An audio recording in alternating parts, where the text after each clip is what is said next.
All right. 1, 2. Okay.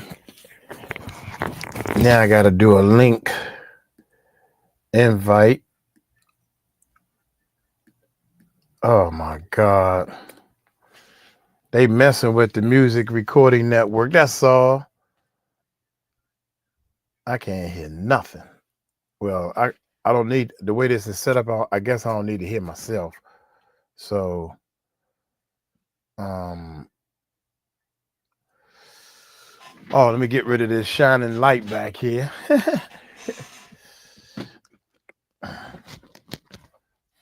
Wait a minute, y'all. This is the last hoorah. It's working on this computer. Can y'all hear me? Check 1 2 1 2. Wow, weird. Yeah, it works on this computer, but it don't work on the other computer. 1 2 1 2. I can tell if the volume is working once. Yeah, now it's working over here on this computer. It's a laptop. We did it. Yeah, we finally got something cooking, baby. We here now. We here now. Oh man, this is, I'm a tar, so I don't like when things change, but we did it. Yay! Yes. Yes, we got it. 2 computers back here. My live computer, video's not working. We rebooted and started it. Then the main computer, it must know it's on its way out. It was like, I ain't working no more. He about to get rid of me. He about to get rid of me. I'll show him. Shout out to Cecil. You can't see, can you? I can't. I can't see nothing. Man, now my stomach hurting. God. Oh Lord, you got the bubble gum. You didn't even eat the chicken yet, did you? Girl, I was on the phone with you. I was tearing that chicken up the whole time I was driving. Yeah, you're right. I was wondering why I was able to get all them words in. And then what happened was Okay, so yeah. Okay, here come Murph. He gonna analyze the joint. What's up, Murph? Murph part of the. I guess you part of the panel now. You supposed to be blocking people out of the chat room. Hello. Hey, Murph. How are we all doing? Doing all right. Doing all right. Good. Did you like the logo? Use headphones because me. I love it. Back and forth. I'm sorry. Go ahead. No, I was just saying. Did you like the logo? Whoa, that logo was slamming, man. I thought it was real good. Yeah, I loved it. Good job, Murph. It was better. It was better than what I drew. And you were very gracious to me, Mike, with my drawing because I told you I couldn't draw. But Murph, he was diabolical. Okay. Oh, Murph got on you real hard. It looked like something unsavory, let's say. Yeah, hey, Murph, that's what he said. But Murph, it seemed like to me that you are I'm trying to block that light with my head, y'all. That's what I do too. Murph, that's some corporate looking design. There's a gift to do that. So yeah, that look that look scared me, man. It's like, God damn, you're amazed. It's official. Right. It's a maze when you pull people together with talent. I could never do anything like that, man. And it was so simple and sweet. We all see that I couldn't do nothing like that. Yeah, but Steph, there's many things that you can do that I can't do. So, like Mike's saying, there's a reason why we've all been brought together. So, right, and everybody pulled together to make something real good happen because we're strong. But here's where the problem at when people start changing lanes and getting all in other people's lane. Mm-hmm. You know, like Mm-hmm. Mike, the beat shouldn't be like we did a record label and the guy was supposed to be doing the marketing promotion. He not doing no marketing or promoting. Everything he did was messed up, but you want to make beats and these little elementary school beats you making, it's not on a professional level. Leave that to me. But you so pressed. Everybody in the music industry want to do the music. Mm-hmm. Everybody in the music industry want to be up front. Right. And I'm saying, thank God I don't want to rap or sing. I don't even want to be on the mic. I don't want to be in front of the camera. I want to make sure the levels is right. I want to do what I'm good at. Mm-hmm. Mm-hmm. But everybody want to do it and they can't do it and they doing it anyway. I said, well, forget it. I might as well do it. Right. So if I'm running things and I know how to use like you said, God, he's using me to make sure we bring the right people together.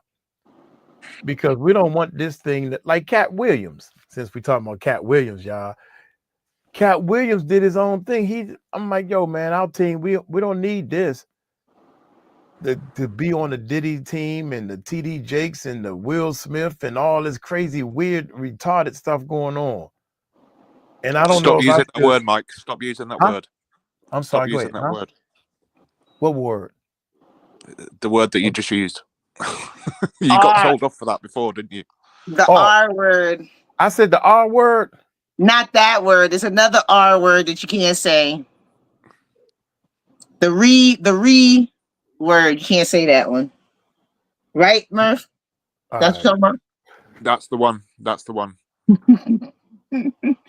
You thought it was just the cuss words, right? No, grape. I said grape. I didn't say grape. No, you. No. You said.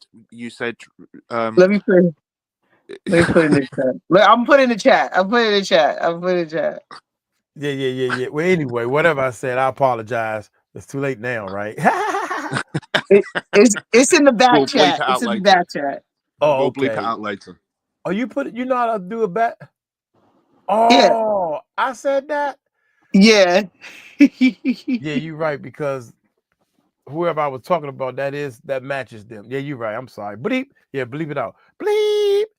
You got to say it a couple of times before the thing catch it. But anyway, my point is, Katt Williams took a team of comedians, and he promoted the show, and he did everything he needed on a small level until he started getting bigger and bigger. I don't know if he had great writers, but that boy was saying all kinds of funny stuff, man. And when he was in that, what's that, Nate's Friday? Oh, Friday and Friday After Nakes and all that stuff. Yeah. Friday After Nakes. Mm-hmm. And he said, "Pimp down." Did you see the interview that he? Did you see the interview that he did? Where he was. It was just after Jaguar came out. Well, just after Jaguar exploded on YouTube. You mean the Club Shay Shay? Yes. We were trying to do that again. Nah, Murph, nobody's seen that. 85 million views. 85 million views. No, Murph, I don't think nobody's seen that. Can you nobody's seen it. Right. Yeah, we definitely seen that one, but especially not blind. She's not seen it. I wanted to. This one scares me right here. I wanted to talk about there's a video and I'm mad because I went to bed. I said I gotta go to bed. I'm not going, and I said to myself, this is gonna get deleted. But Katt Williams was talking about Will Smith. Well, let me take that back. Allegedly, let me take that back. Allegedly, whoever put the video up was breaking down all this stuff of who Katt Williams is going to name next. And he mentioned Will Smith and Oprah.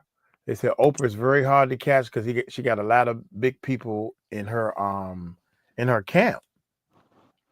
But when he said Will Smith, I was like, dude, come on now. It's like a matter of time. That's like that ain't even no surprise Mm. in TD Jakes, you know. So I wish the video, when I went to go look for the video, of course we was having all these problems, but when I went to go look for the video, it was taken down, man. Ah. Yeah, Can I YouTube is huh? just quickly say to people in the side chat, don't use all capital letters in your messages, because it ruins the algorithm, which means that the video doesn't get pushed out. Yeah, my ears are bad, hence all cap. Oh, my eyes are bad. Yeah. Oh, that's what I see what you're saying. Yeah, my eyes are bad. And it's funny because every time I used to type, even in the Yahoo days, I would use all caps because I could see the letters better. And they said, "Why are you yelling?" I said, "What you mean? I ain't say nothing." All caps also mean that you're yelling. So yeah. So Merry Christmas to everybody. Yes, Merry Christmas. Merry Christmas. It's that season, man. So Merry Christmas, Happy Hanukkah, Happy Kwanzaa. Any other ones coming up? Renee. What's Kwanzaa, Steph? Kwanzaa is it's a holiday for it's an American holiday for African Americans, and it was basically started don't get me to lying. I want to say somewhere 60s, 70s, but basically the concept is to bring Black Americans closer to their roots in Africa by observing 7 principles in which are supposed to pretty much uplift and unite the culture. If I'm saying it. Yeah, so it has, they have candles, a 𝗗𝗢𝗓, like, sort of like how Hanukkah, but their candles are red, black, and green. And each day is a different day, and it means something different. So that's amazing. I've never even heard of that. You're the first person to tell me about it. So yeah, and then they give gifts, but the gifts that they give on the last day are gifts that are like usually like educational gifts. They're not like toys, and like if they're toys like educational, anything that uplifts and and brings unity. So it's all about unity and community building and things like just a positive holiday. So that's good. it usually right after Christmas. What day does that fall on? Kwanzaa, unless they've changed it, because they like to change stuff. Kwanzaa starts the day after Christmas, so the 26th, and it goes for 7 days. Shout out to Star JRS. All right, let's get back. Merry Christmas. Happy, what do you say, Kwanzaa? Happy Kwanzaa, Happy Hanukkah. Kwanzaa. Hanukkah starts on the 25th too, I think, this year, if I'm not mistaken. All right, check this out. Can you see that? You can see what Rita's saying. She said, "At Mike, do not mention Jakes.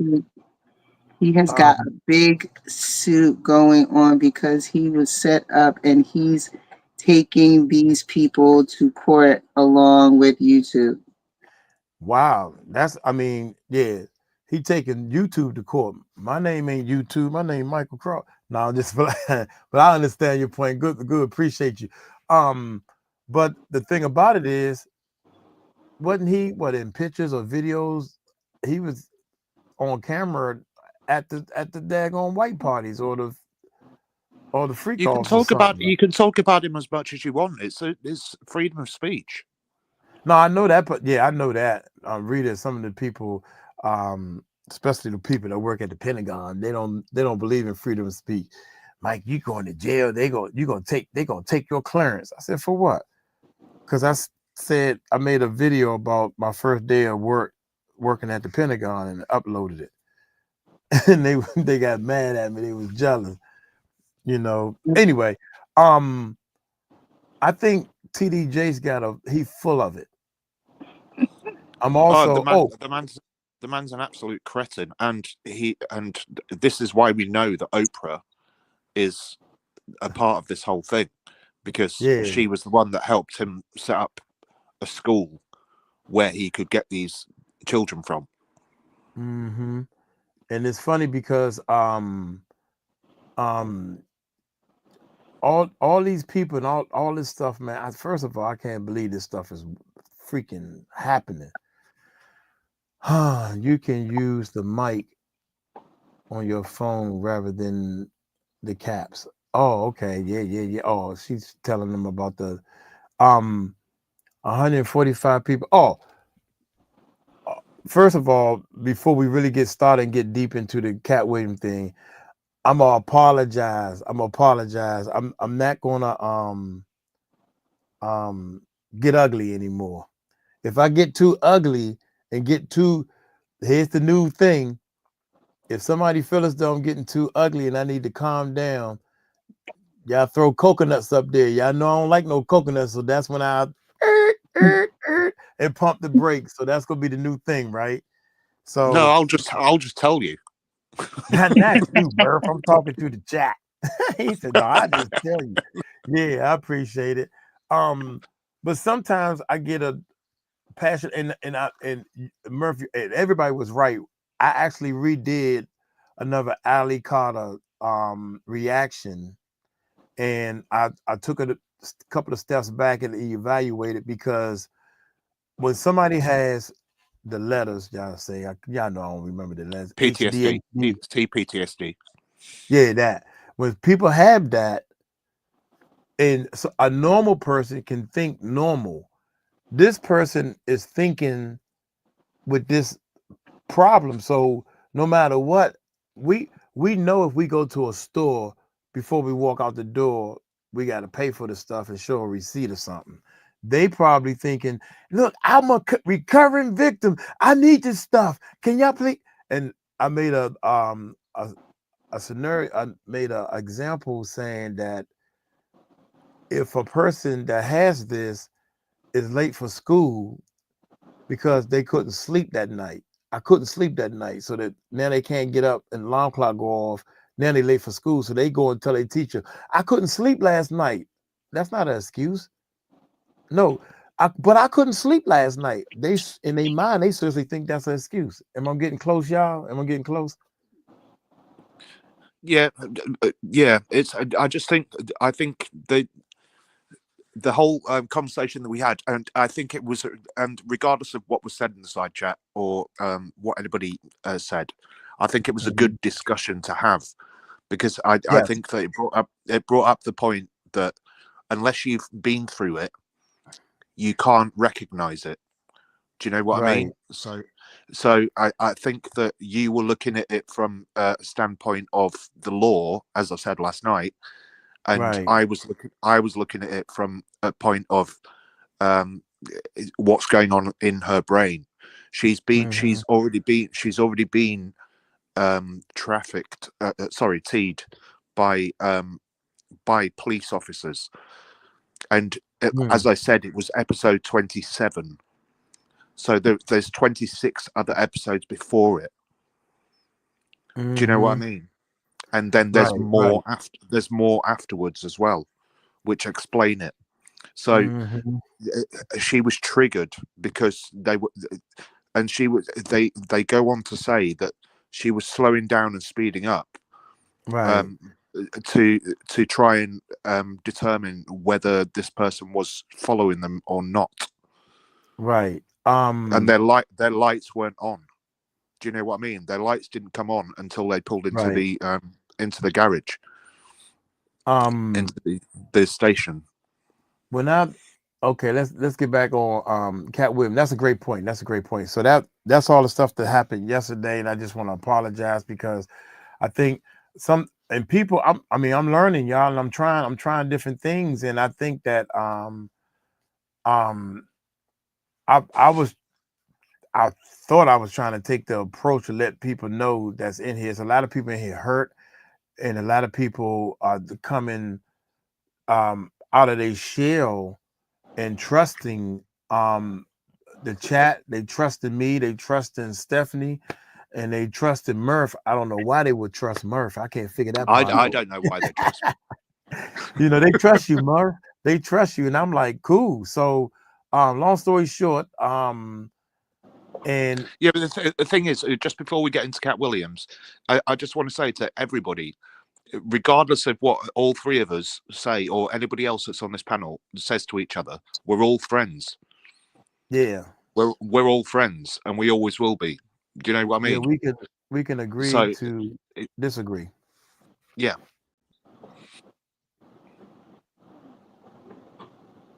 And it's okay. Apart from Nightbot, I hate Nightbot. What's that? The greatest? What's that? I don't even. I can't.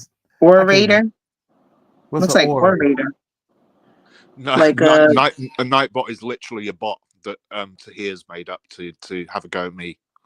Yeah, but he's saying I can't see nothing on it. This computer is way too small, and I ain't gonna try to hook no daggone monitor up to it. This late Passport says T.D. Jakes is one of the greatest orators in our time. Okay, what's an orator? I'm seriously going to disagree with that. I don't even know what an orator. Like a prophet, I guess. I'm assuming he's like a prophet. Yeah, an orator is a speaker. Yeah, he's a good speaker, but you getting up there, you should know better than saying, "Have you ever been swallowed? Swallowed. I'm being swallowed." Come on, man. You know good and well your sugar britches tail trying to give a hint that everybody can clearly know. Swallow. Speaker. Thank you, Teresa. Swallow. There's no way that he's one of the best orators of our lifetime. So yeah, and that's right. We can agree to disagree. Damn. Yeah, no, but that person's a troll. Whoever said that. Yeah, you're right, Passport. I don't know. That's why I asked. I don't know what that word means. I couldn't see it. I can't read it. I don't know what that word. I thought it was a misspell. So that's how much I know. Call me dirty Nancy. Call me insane. But I'm only here to entertain. But I know one thing. I might not know that word, but I sure enough know how to make this music do what it do, baby. Yeah, most definitely. Shout out to you. Learn to agree and disagree. Everybody ain't built with a big vocabulary. My tail used to be embarrassed over the fact that I know A, B, C, and D. Them other letters can kiss my tail. Nah, I'm just playing. But you know your numbers. Honey. Mm-hmm. And we all have our gifts, so it's okay. And some of us do words, and some of us do other things. It's all right. How many numbers hit that bank account? Believe that. Exactly. So, yeah, T.D. Jakes is no good for the world. I'll tell you what T.D. Jakes is. We on Katt Williams, baby. T.D. Jakes is a beep. I know one thing, since we still on T.D. Jakes, for example, I know one thing. I seriously don't believe he had no stroke or something happened to him he ended up in the hospital. I could just tell, man. I could tell. I'm my bad, man. I'm sorry. Oh. Shout out to you. Hold on. Hit the brakes. Miss Michelle, hit your brakes, girl. Thank you so much to help the children. Let's get back on the children. All this is to help the children. We are trying to help children. I thank everybody who watched the videos and watched the channel. We're trying to build the live channel up to help the children. Oh my God. Happy Christmas and Merry Christmas, Happy New Year's and all that stuff. Merry Christmas, Mike and host. Thank you so much. Merry Christmas. And also I can barely see what's going down on the chat. Yep. Debbie just with to the let you know, cat. Just to let you know as well, just to let you guys know as well, I think I already told you, but just in case I didn't, because I'm ADHDing, so I might forget things. But I've got the logo in different colours, so it's not just purple. We've got black, white, and pink, and whatever you want. All right. That's Nice. that was some very important information to interrupt my flow with. I appreciate it. No, I'm just playing, bro. Debbie has 2 cats. Debbie, you got 1 cat. One of your cats I don't like. So Debbie with the 1 cat, because the other one I don't like. Thank you so much. Appreciate it. All your donations, like girlfriend said, she keeps saying I'm good with numbers. My accountant tells me, and I don't know why I call her my accountant, because she thinks anyway. When y'all super chat, right? YouTube take 30%. So when y'all donate, whatever y'all donate, we supposed to subtract 30% and put that toward the fundraiser. And I say this every time, and I said no. Debbie has 2 cats, donated $5. So $5 go toward it. No, it don't. No, you got to take 30% of Gray. I said, I don't got to do nothing I don't want to do. She said $5. Somebody said $10. Somebody said $20. Whatever the deduction is, come out of my pocket. No coconuts, so I must be good. So, you know, and I couldn't have sat on no wine at night. Why? Because I don't want none. But oh my God, YouTube does that. Did you buy wine though, Mike? Yeah, I got plenty of wine upstairs. Oh no, I ain't buying none. That's my lie, and I'm sticking to it. You know, so yeah. You could become a patron, and what me, Tika, Tahir, Murph, and last but not least, Stephanie. I'm gonna say her name last. Really, me and Stephanie came up with this, but we want to take the whole team and act like they did something, right? No, just fly. But no, we're gonna actually do something. This is the That's idea. it. I'm leaving. This is the idea we came up with, y'all. We're gonna put together some music and do a CD to raise money, the t-shirt and all that type of stuff to raise money. And what we're gonna end up doing is on our patron side, we were trying to come up with ideas for the patrons, and that's why I included everybody, because we all had great ideas. And what we're gonna do is we're gonna film stuff and edit it so the patrons can see. Only the patrons can see our progress, how long it takes. I might MC some things and do the best I can. Look, she said for fixed computer. I was cussing up a storm. My goal is to stop. I did this once before, y'all, to stop using profanity and stuff, man. Stop using profanity. But thank y'all so much, because this is all about the kids. Yeah, that's highway 30%. That's highway robbery. Yep. So and that brings me to my point. That's Nafisha. Thank you so Nafisa. Okay, Miss Jackson. Thank you very much. Sorry, Miss Jackson. Ooh, I am for real. Yeah, Miss Who. That's your new name. Your name is Miss Who. Yeah. Happy holidays for the kids. Yes, for the kids. We want our money and our capital to go as long as far as we can. So what we want to do is what is the Cash App, PayPal, and other links, because 30%.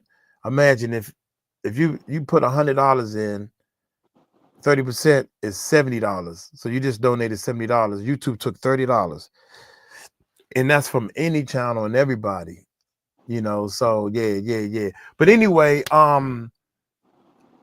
Katt Williams, man, and one of the things that tripped me out was, like, first of all, he mentioned Oprah.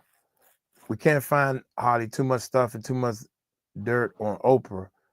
But Will Smith hanging out there, boy, he hanging out there like his panties out there. So what y'all think about Will Smith? You want me to start off? I'm gonna kick this thing off, baby. Yeah, Yeah, you go for start it. off. Yeah. Oh, let me start off with some of the things I can remember with the video that got taken down.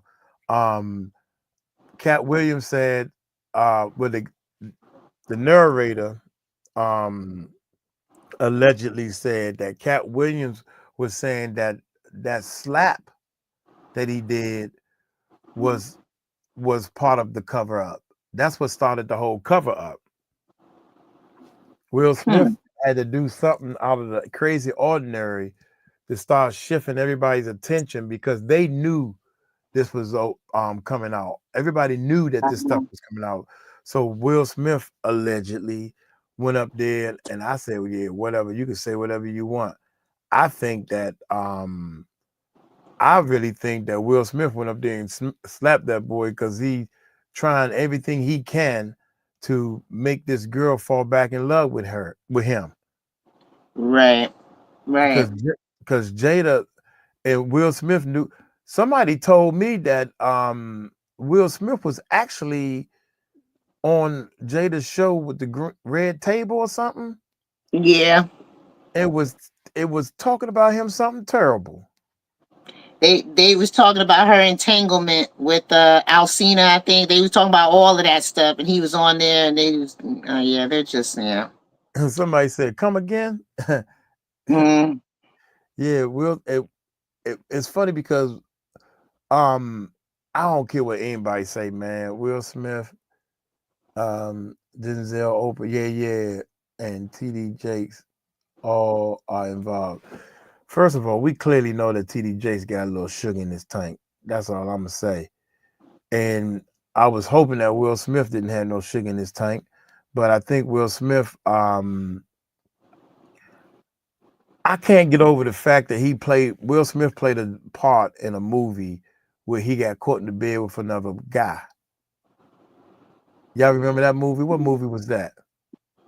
Was that 7 Degrees of Separation? Is that what you're talking about? Something like that. Yeah. And I can't even remember the whole plot of the movie because I turned it off after I saw that part. I never saw the movie, but I heard that that was the movie that he,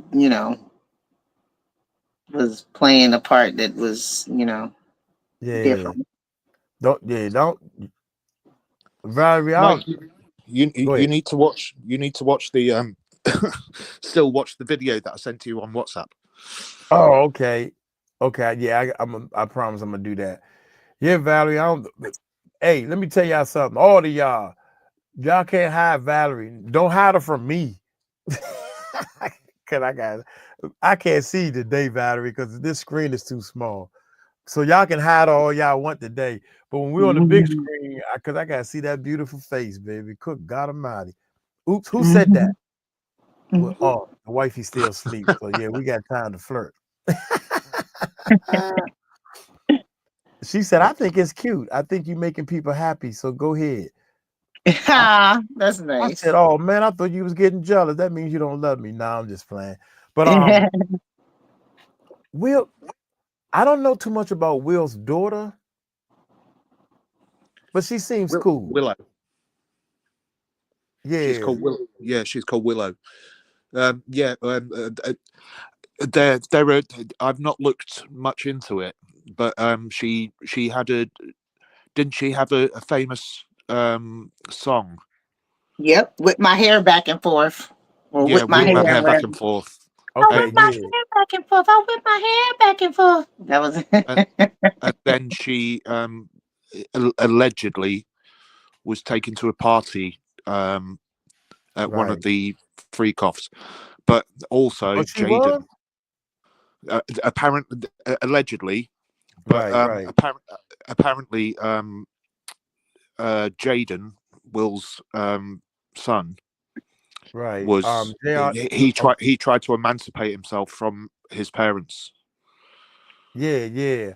He also, I saw a post on Instagram that that little boy was so cool in that movie, um The Karate Kid.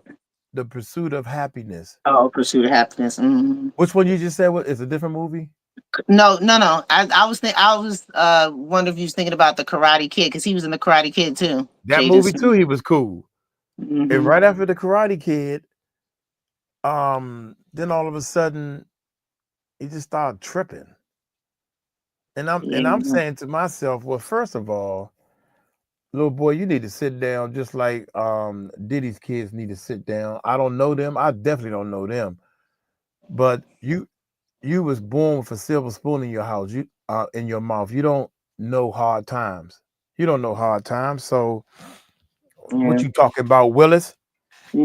Now looking at his his kids, and knowing all the stuff that was going on behind the scenes just in the entertainment industry, now the question poses if they were doing all of these things as kind of like an outcry for somebody to pay attention and do something, because they were doing some really just off the wall wild stuff, but maybe that was their way of crying out to people to that they were going through some stuff and needed some help, and people were just like, oh well, you're Stars kid, you're just being weird. Yeah, it just all it makes way too much sense for it not to be true. Because why would a young kid try and emancipate their parents in that kind of situation? Right. And then there is talk about, let's say, although I can say that it's true, but let's allegedly say there is videos of him and a certain other famous singer being forced to do things. Right. Nicole said this is why right after she did that song, she cut her hair. Wow. Yeah. They said she said she didn't want to be in the business. That's not what she wanted to do. It wasn't making her happy. And she got I think she said something about she had fell into the depression or something like that. But I don't think that was her dream to be in the business. If I'm not mistaken. People don't understand how hard and how stressful the music business is, because all they see is when the when action, camera on, maybe 15 minutes, 30 minutes, an hour concert show, entertainment, video. Hey, how you doing? Hey, how you doing? Well, thank y'all for coming. You gotta remember your cue cards. You gotta thank all your sponsors. You gotta remember that, and then cut. Once it say cut and them cameras off, the fussing and cussing starts. And it starts like this. No, I'm just playing. I'm just joking, y'all. No coconuts, please. No coconuts. And no, but you're totally right, Mike. I've been in the music business since I was 17 as well. Right. So, when I was on tour. They fired they sound men. I went on tour with Faith Evans. When I was on tour with Faith Evans, I'm sorry, not Faith, with Mickey Howard. When I went on tour with Mickey Howard, I went on tour for guess how much money? $0. Free. They said, well, we can't pay you, but we want you to come on tour, but we'll feed you.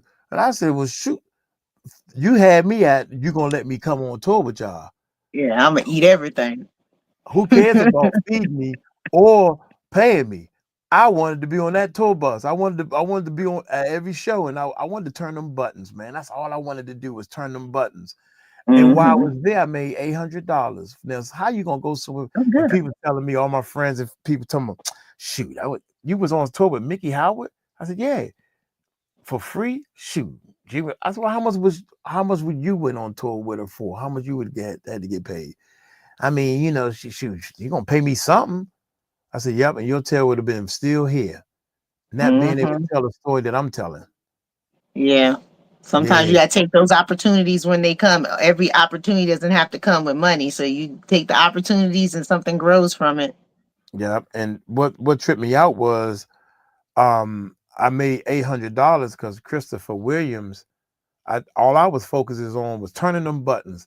We did such a great job that we was outshining Christopher Williams is headlining the show. He got feedback, the people complaining I can't hear, The background Mhm. singers can't hear the keyboard. I can't hear the keyboards. I don't know what note to sing. See, I know all that stuff because I'm a musician Mhm.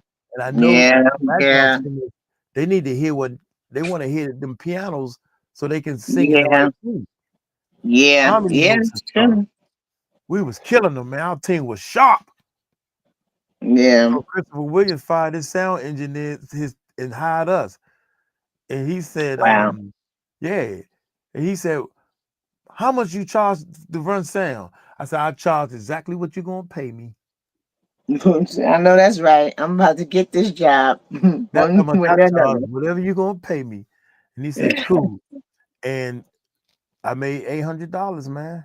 Now, boy, love that. Did the same thing That's with Teddy Pendergrass. But what made Will Smith's son start tripping, man? I think Will allegedly, y'all, we gotta say allegedly. I'm gonna say that a couple of times just for the heck of it. Do y'all think that Will Smith did something he had no business doing to his own son? Yeah, I heard those floating around. allegedly, yes. Allegedly, yes.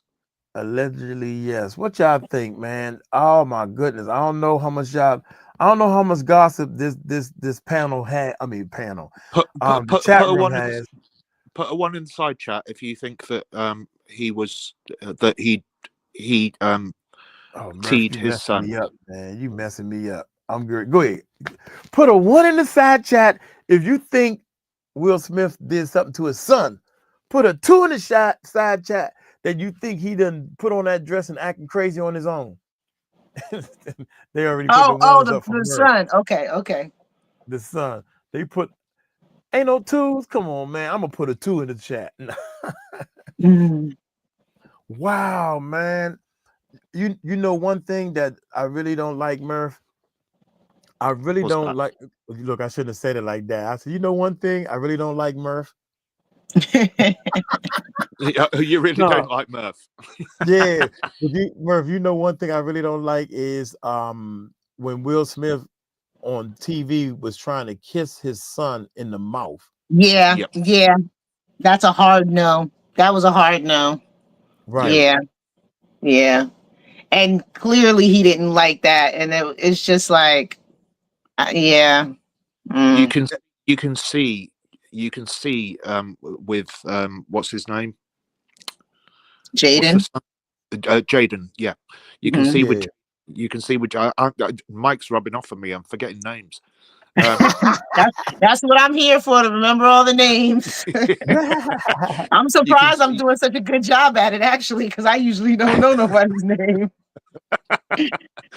you can see with Jaden. You can see with Jaden Mhm. that he's been through turmoil. He's been through the mill because Yeah. he's not all trying to Right. find a phrase to use that is not derogatory, but he's not all compos mentis. Do you know what I mean? He's you can see it in his eyes that whenever you see him on a red carpet or anything like that, you can Mm-hmm. see that he's been through trauma. Right. But he was in the beginning, well, when they did the backstory on um The Pursuit of Happiness, man, that was a good movie, man. We know everybody know Will Smith. Will Smith's the man. He played that part when he got out that jail and had that jacket on with that t-shirt and had paint on him and paint on his face, going to this big top of the line um job interview. That was awesome, man. And he said, and I mean, if he came to my big old establishment and I'm a millionaire and say, look here, man, if I hire somebody that had on a no shirt and a jacket like that, what would you say?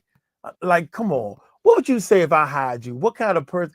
He said, well, that man must have had on some good ass pants. That's a lie. He said, well, if you got on a messed up shirt, you must have had on some dynamite pants. So Mhm. But the little boy, when they was talking about the making of it and everything, and the guy at the end of the movie, that movie was about that guy at the end of the movie that walked past him. Mm. Did y'all know that? If y'all go back and watch that movie, y'all, ladies and gentlemen, Mhm.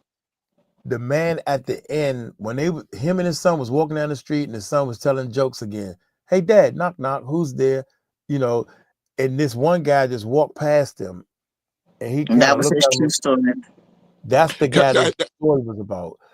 And As Mhm. we're talking about walking, Mike, I just need to interject and say that Crystal is trying to tell you that she's got loads of shoes that she wants to donate to you. oh shucks, yeah, and you know what?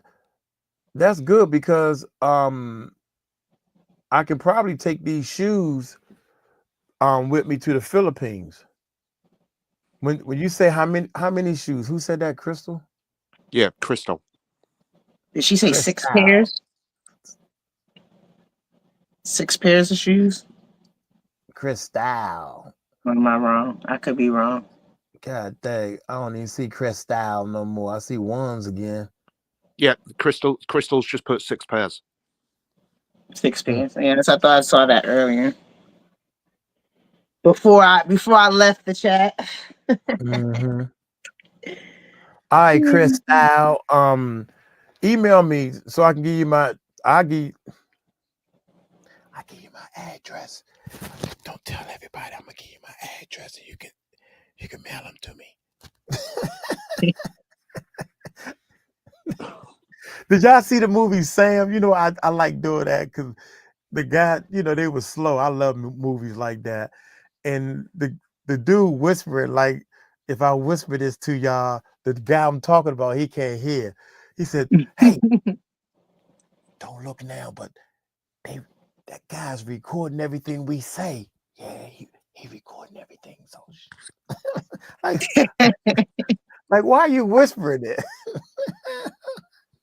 That makes things funny, man. But thank you, Crystal. We get that together, most definitely. But back to the Will Smith and the set, because they did a documentary or how the story was and everything. And some people were saying to the guy that the movie was about was like, well, everything in the movie is not 100% true. Some of the stuff is Hollywood. Like, for example, his son telling jokes. His son was fun and had said a couple of jokes. We never got in line and there was a fight. Stuff like that. But Yeah, they add a little stuff. you got to add stuff to the Hollywood part. And I understand that. I Mhm. don't care about that part. I'm happy that they telling my story. So, Mhm. but on the set, they was talking about Will Smith's little boy. They was talking Mhm. about the son telling all these jokes. And Mhm. so that's when they added the jokes in because he kept in Um, between says y'all want to hear another one? And he just had all these jokes and they was funny. right.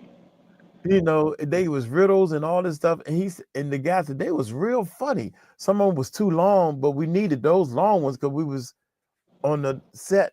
So he, at a young age, he got a lot of attention. Mhm. So I was so proud of Will Smith because he said his father wasn't in his life and he wanted to make damn sure he was in his kid's life. But come find Mhm. out, he got another son, don't he? An older son. Yeah. Mhm. Now, what's up with him? Y'all know anything on him? I think he's apparently the one that's normal, I guess. He was Is he? raised by his mom and he kind of, Hmm. I mean, but I don't follow them super close, but from what I've heard, the oldest one is kind of like on his own, doing his own thing. He's doing pretty well, I guess. He don't really get caught up in the Mm-hmm. drama and stuff or whatever, and seems to be like any one of us, I guess. Mm-hmm. So when Katt Williams said his name, when this interview, we got to be on the hunt for anything with Katt Williams on it and stuff. And you know what we can do? we can actually play the Katt Williams, not the 𝗟𝗓𝗓 joint. We ain't doing that no more. Yeah, 𝗟𝗓𝗓 didn't want us to take his stuff. That's not right, 𝗟𝗓𝗓. Sharing is caring. Mike, just before you play the video, pardon me. Just before you play the video, can you drop the link again, because something's going on with StreamYard on my end. Oh, wait a minute. Okay. So I'll drop out for a second whilst you play the video, and then I'll log back in. All right. Ooh. Let's see what the people saying. I believe he was born in 92. Yeah, the son. Yeah, I'm the oldest son. Oh, the oldest. Okay, yeah. Yeah. What I was gonna do is, is this it right here? Oh yeah. Oh, and this was part of that interview that got taken down also, by the way, y'all. I remember this part being in there when he said this. Wait a minute. And this shouldn't be blocked. Come on, YouTube, be nice to us today. Streaming. I gave him a thumbs up, YouTube, so can y'all see? Yeah. Check this out right here. Katt Williams. Yeah, I was trying to do something there that hadn't been done. I thought that I had figured out the algorithm mathematically, and I thought that I could show that. And when I wrote it out to kill the careers of the people I was talking about, right? Can you imagine that? I mean, I'm pretty sure y'all seen this, right? I went to go look to see if y'all can see my coat. I got my bright fluorescent coat on, y'all. Anyway, that's what I went to the store in. We got to stop it to mess up the algorithm, and I ain't had nothing to say. But it was so vicious that I erased all of the knockout blows and just left the jabs, so that the comic I'm talking about knows that I know your real story, motherfucker. I'm gonna tell this, but you know what else I know. So yeah, I was. Do you want to tell any of those stories now? Well, I'm saying. Now, check this out. On that alone, do you know who he talking about? And I'm asking anybody in the chat, put in the chat the comment. He said the comment that that's the comment. I'm sorry, Murph, I didn't even see you. It's all right, mate. He said the comment that I'm talking about. Let's see if y'all can right here. He said your real story, motherfucking about no jabs, so that the comic I'm talking about knows that I know your real story. The comment that I'm talking about knows I know your real story, and I know who he talking about because he said it in plenty of different interviews. The person he talking about, and I'd give you what make it so bad. It could be one or the other. I give you a hint. They friends and they did a lot of stuff together. The two comics he's talking about. Oh, Steve Harvey and 𝗟𝗓𝗓. Cedric the Entertainer, Steve Harvey. Yeah, he don't like him. He said he stole his joke, tried to make it. Okay, what do you think about Steve Harvey? I mean, I wasn't one that really followed the stars' personal lives, right? So I was not even supposed to. Do you think he's funny? I mean, what do you, Steve Harvey as a comedian? He's okay. Like my number one comic like today would be Katt Williams and then Dave Chappelle, like that in that order, Oh, okay. And Steve Harvey's okay. I could watch him, but what about Kevin Hart? Kevin, you know what? Kevin Hart, I think, had some funny moments when he first came out, and as he progressed, like his stuff wasn't as funny. But I'm very particular about my comedy, so I don't laugh at everything. But I might go like like that. But I'm not gonna ha ha ha. Like if you can give me the ha ha ha, like, you know, you're good. You're really good. It's not that he's But not funny. the question is, where did Kevin Hart even come from? Do you I know what I don't know, mean? but He was put on a pedestal on day one. But right, but I know one thing. When I first saw him, I didn't like him until my nephew said, "Nah, Uncle Mike, you gotta sit down and watch." And I'm like, "Okay, nephew want me to watch, so I'm gonna sit here and watch." And that dude, you know, the first couple of hits, I was like, "Okay." He said, "Nah, it's Right, gonna get yeah. better. It's gonna get better." When he came in there talking about his, he was in a spelling bee. You know, in the spelling bee, you're supposed to be all quiet. You're in the auditorium. His father comes busting in the door. All right. Oh, you gonna learn today. You're gonna learn how to spell, because that's a football coach. A father, like, way to go, boys. Let's go. Because that's how my father, even when my nephew was playing, that's how my father was. Man, y'all know how loud and crazy I am. My father, let's go, boys, let's go. Here we go, there we go, here we go. Here we go. That was my Yeah, father. So I can imagine my father relate to busting that. in the door. All right. Oh, you Yeah. gonna learn today. We're gonna get y'all today. You're gonna learn how to spell some words today. Yeah. So I was like, man, he had me rolling. I've been a Kevin Hart fan since then. But Steve Harvey, yeah, he's a little and I think he's learned his craft, hasn't he? He's learned his craft. Kevin So Hart. now he knows what he's doing now, and Yeah. it took him a while to get there. But I'm just saying, where did he come from?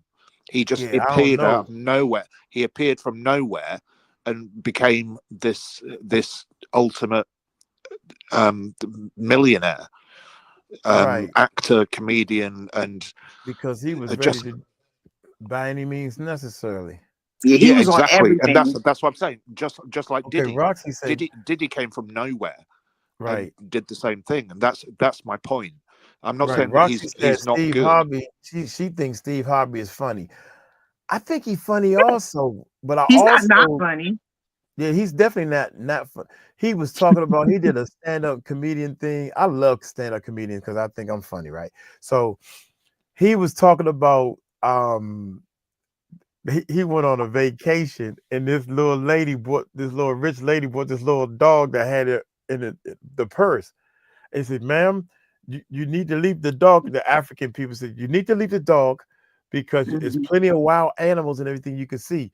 They might eat the dog." And they ate the dog, right? And he said, "After that, I was believing anything these people said." They said, "Make sure you stay in the lighted area." So the street lights come on, and there was a dark area in between. So I was in the street light, and I looked around, and I jumped to the next. So I want to make sure, and that was funny. Probably got a lot of people writing for him. I said, "Oh man, that ain't good." Somebody writing your jokes and breaking the joke down for you. That ain't you. You just reiterating what they explained to you. That's number one. Katt Williams said you stole the joke, and they were trying to say that when a subject the entertainer used the joke, Steve Harvey always stealing jokes. And I don't even know the guy name. I can't remember the guy name. Mark Curry, Is that his name? You know his name? the one he Yeah, stole Mark the Curry. jokes from. Hanging Yeah, out with, Mark Mark Curry. was it hanging with Mr. Cooper or something like that? Yes. Yeah.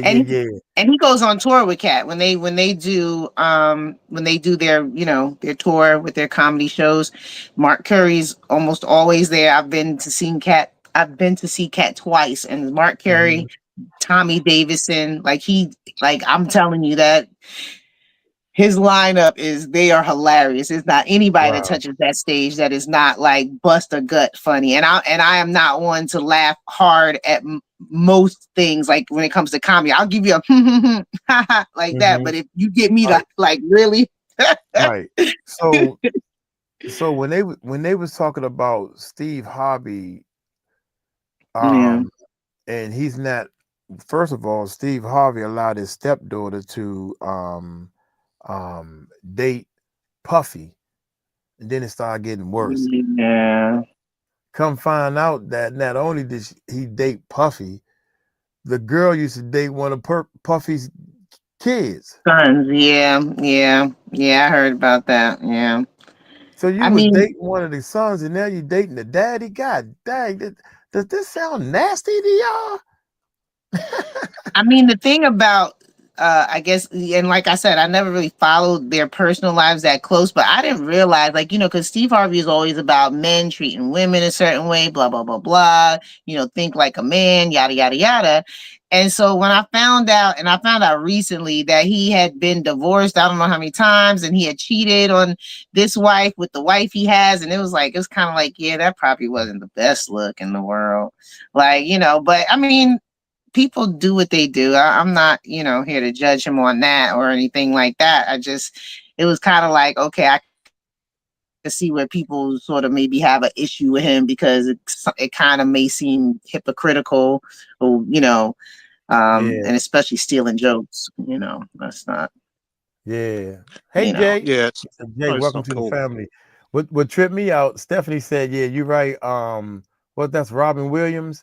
Is that the one that did the Baby Kids? Yes. Oh my God. No, yeah. Robin Harris was Baby Kids. Robin Williams was the other guy, the flubber. Robin Williams, right? Was Mrs. Doubtfire. Yeah, Mrs. Doubtfire. Yeah, he was funny. But Robin Harris was funny too. That was a funny man. So what? Robin Williams was the one that that's the Nanu now. He did Mork and Mindy. Yes, Mork and Mindy. Yes, Mork and Mindy. Yeah, Nanu. Shazbat. Man, that boy was crazy funny, man. Mm-hmm. You go see him, you better bring an extra pair of underwear because you might pee on yourself. You laughing so hard. But Robin Harris, he was funny too. The one that did Baby Kids, he was hilarious. Like when he was a house party, he was the daddy. Oh, that's two, baby. He said, follow the drip. Right. And I heard some of his jokes, but I wasn't on to him. And everybody was talking about Baby Kids, and everybody was talking about Baby Kids. He said, man, you got to hear it. So, people that don't know how to tell jokes, they trying to explain it to me, right? Mm-hmm. Man, my man bought a VCR tape over, and he over there. This all fuzzy. He said, don't worry about how it looks. Just listen to what he's saying. He said, I went over. I want to impress this girl, right? So he said, well, you want to impress me? You got to take me and my baby to Disney World. I take this little kid to Disney World. So, I'm trying to get me a little bit. I'm trying to get something. So I said, all right, whatever. I get over there to take her to Disney World. She got 4 more kids with her. I'm like, who kids are these? Baby kids. I cried. Baby kids. Baby kids. I'm laughing. He said, well, where the fuck is Baby? Right. Don't worry, Baby left $20 to help get them into Disney World. He said, man, it cost me $8 to get them fuckers up in Vegas. He said, and they was rough. He said, man, they kicked Donald Duck's tail, throwing them up in the air. Small world. Yeah, Baby Kids is a classic. It's a cartoon, but it's a classic. They made it to a movie.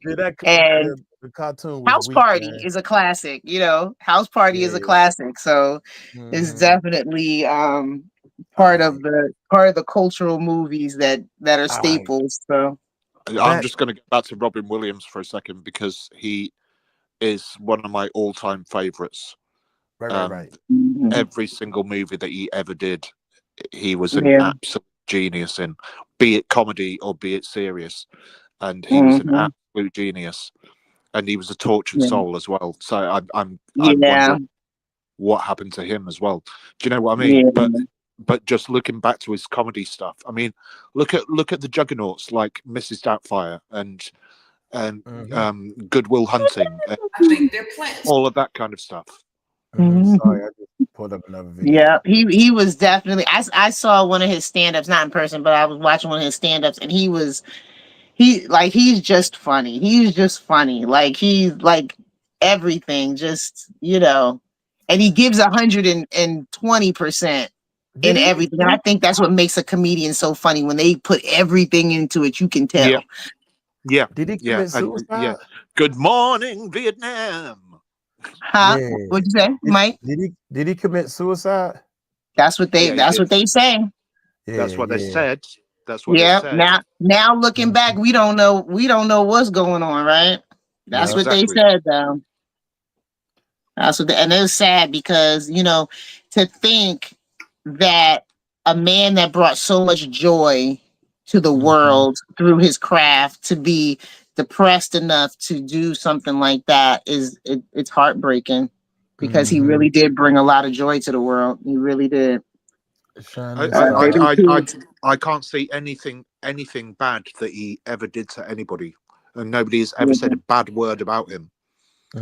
So, do you know what I mean? It's like when you've got that kind of a backstory, we know that you're a precious person, because otherwise other people would have spoken up and said, "Oh no, he's this, that, and the other," but nobody's ever said a bad word about him. Right. Yeah, you're right about that. All right, I got another Katt Williams clip with your boy. But first of all, hey honey, that's my boo boo. That's my boo boo, y'all. Which one? I've been right good. here on the screen.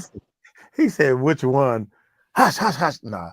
Hey honey, hope you're feeling better. She woke now. I don't know what she probably gonna say something. I can't see it 'cause anyway, I'm on my phone. You can't see? No, I can't see it 'cause I'm on Eddie my phone. Griffin. Okay, this is Katt Williams and Eddie Griffin is exposing Tyler Perry. Okay, what y'all think real quick? What y'all think about Eddie Griffin? Because he's been in the background for quite some time. Eddie Griffin has his moments with me with his comedy. So yeah, he's not funny either. You know, he's not funny either. He's you know, he can hold his own. He'll keep my attention. Like I'll watch his whole thing. Yeah. I've got more thoughts on Tyler Perry than I have on Eddie Griffin. Right. And we know Tyler Perry. A lot of people talking about him. But let's play this clip real quick. Let's play some of this clip because it's 18 minutes. I don't know why everybody keeps trying to make Tyler Perry out to be some black saint. The simple fact that he used and misused and abused the black community, especially the churches, and the only church he ever really gave big donations to was TD Jakes, another freak off veteran who come to bless the baby oil. These people are not powerful. Satan can't create anything. That includes blessings for his people. That's why, you know what the #1 job of somebody that sold their soul in Hollywood is? Is to act like it didn't happen. They all do the same job. Eddie Griffin and Katt Williams are two big names in comedy that you just can't ignore. They're known for their quick wit and no-holds-barred honesty, and they've built their careers on more than just making people laugh. They expose uncomfortable realities. But being so outspoken hasn't always been easy for them, especially when they go up against the Hollywood elites. Griffin has pointed out how the media can be used to discredit those who speak out, while Williams has taken it a step further, claiming that certain gatekeepers in Hollywood expect compliance in some pretty shocking ways. Now, as these two fearless comedians team up to share even more, they've suggested that Tyler Perry might play a key role in this story. Tyler Perry told his male actors they're not allowed to consort with me because I saw you at a Diddy party, Tyler. And you were having a glorious time. Oh, shucks. All right, you hear, boy, this lady know a lot. His male actors, they're not allowed to consort with me because I saw you at a Diddy party, Tyler. And you were having a glorious time. Motherfuckers be gay in Hollywood, you never expected. They be having these ass mansion parties, and the mansion party, the whole mansion is a party, and then it's a separate party in the little rooms. I ain't been famous that goddamn long. I'm excited to be at the mansion party. You be looking in all the goddamn rooms, and you around and look in the wrong room and shit. All of these big dick deviants is all catching hell in 2024. It's up for all of them. It don't matter if you Diddy or whoever you is, TG Jakes, any of them. All lies will be exposed. That's all. And anyone who takes that the wrong way, know why they take it the wrong way. To understand why Eddie... I'm be honest with y'all. That's the only thing I remember from that whole interview. 2024, all lies will be exposed. That's all. And That's if you take it the wrong way, you know why you take it the wrong way. Yep. Yes. Eddie He's Griffin, just yeah, brilliant. I just love Katt Williams. Yeah, Katt Williams, David Chappelle, and Eddie Griffin. Even though Eddie Griffin is not really 𝗵𝗐𝗄𝗢 also, and the list can go on to. I call them the clean cut guys. They ain't into no body Shady favor. business. Like, Shady business. Shady business. Yeah. We're the kids. You know what I'm saying? I think these guys are real clean cut, and I want to stand behind them a whole lot more now. Eddie Griffin and Katt Williams are speaking out. It's important to look at the challenges Black comedians have faced in Hollywood. Shows like Martin, Malcolm and Eddie, and The Jamie Foxx Show weren't just sitcoms. They were cultural landmarks that brought Black voices to mainstream audiences. These shows celebrated Black humor, culture, and perspectives, all while breaking barriers in an industry that often sidelined diversity. For a while, networks like UPN became synonymous with Black entertainment, giving platforms to talented actors and comedians who might not have found opportunities elsewhere. But there was always a catch. As soon as these shows gained popularity and... One of the things that Katt Williams said also was, what's the guy? There's a guy does a lot of church stuff, and he cross dresses also, by the way. Skinny dude that was in Sunday. What was, oh man. Ricky Smiley. Ricky Smiley. Ricky Smiley tried to say that he was supposed to be Pimp Mike, or what was Yeah, and Friday After Next, he's supposed to be the character, Katt Williams character, and they was gonna give Katt Williams the Santa Claus. Right. And Katt Williams Katt Williams said that when he auditioned, he was number 250 or something. They had auditioned 250 people for this part, and then Katt Williams came. Maybe because he was Katt Williams, I think they kind of knew who he was. He was a comedian and all that stuff. But and he said, how in the world, he's supposed to play Santa Claus or something. I mean, he was supposed to do something. A 5'2" Santa Claus, or 5'5" Santa Claus. Skinny. He too skinny to play Santa Claus. Come on, man. We trying to make this movie as we can make it. You know, so I thought that was interesting. And then when he came on, what's his name again? Ricky Smiley. Ricky Smiley. Yeah, Ricky Smiley came on, and he admitted that he didn't say, well, forget Katt. He said, nah, man, it's almost like he backed down on the interview when I was doing my research and stuff. I seen him back down and be like, nah, man, like, I don't want to mess with Katt Williams. And Katt was saying that he don't want to, there was a part in the movie, he said he definitely couldn't play the part because the man was supposed to get raped. The pimp that he played supposed to get raped in the bathroom. Don't use that word, Mike. Don't use that word. Violated. Y'all, come on, man. Y'all gotta be faster than that. Y'all supposed to know. Yeah, y'all supposed to be on it before I say the word. Essayed. We use the word essayed. But you're supposed to be there before I say it. No, I'm just playing. But essay. And Katt said, and I know that he knew he was going to get brownie points for saying this.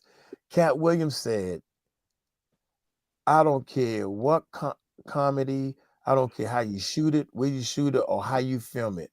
There is no joking in somebody being 𝗟𝗓𝗡. You can't Right. spin that as a joke. That is not funny.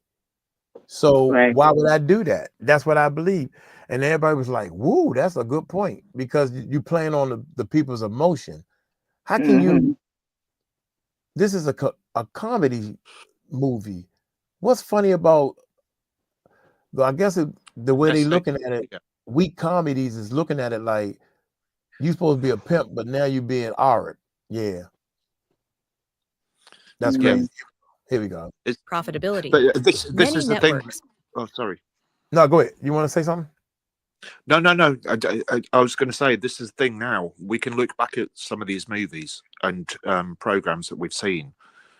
For instance, there's one of the episodes of Law and Order that was based on Blink Twice, and supposedly Natanya's story as well. And, right.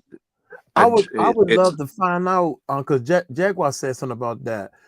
I'm looking at all the reruns of Law and Order, and I ain't got time to look at all of them, but I want to see the one that people know is about a shooting in that club. I want to see that. I bet you Latanya knows, and I'm going to interview her on the show. I can find out exactly what episode it is for you. Yeah, and please do. I'll send it to you, Mike. Yeah, please do. I want to know exactly what episode. Okay, here we go, y'all. Katt Williams, including UPN, pivoted away from black-led programming. What movie is this? A movie? Instead, they shifted focus to more mainstream. They was in a movie together. I can't see profitability. Oh shoot! I mean shoot. Daggone, I'm doing good. Yeah, I'm doing better.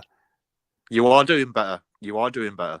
I'm doing better. I caught myself 5 times. At least I'm catching We'll drag myself. you back. Me and Steph will drag you back. Don't worry. I don't want to see them coconuts. That's what I don't want to see. Many networks, including UPN, pivoted away. What movie is this? First Sunday. Isn't that First Sunday? Is that first? No. Is that First Sunday or is that? No, that's I don't know. That's a different one. Oh. Do anybody know what movie this is with Katt Williams and Eddie Griffin was in there? I don't know what. It was the one with it was an Ice Cube movie too, right? Yeah, I can't remember the name of it. Yeah, Ice Cube was in it too. No, it's not Norbit. Oh yeah.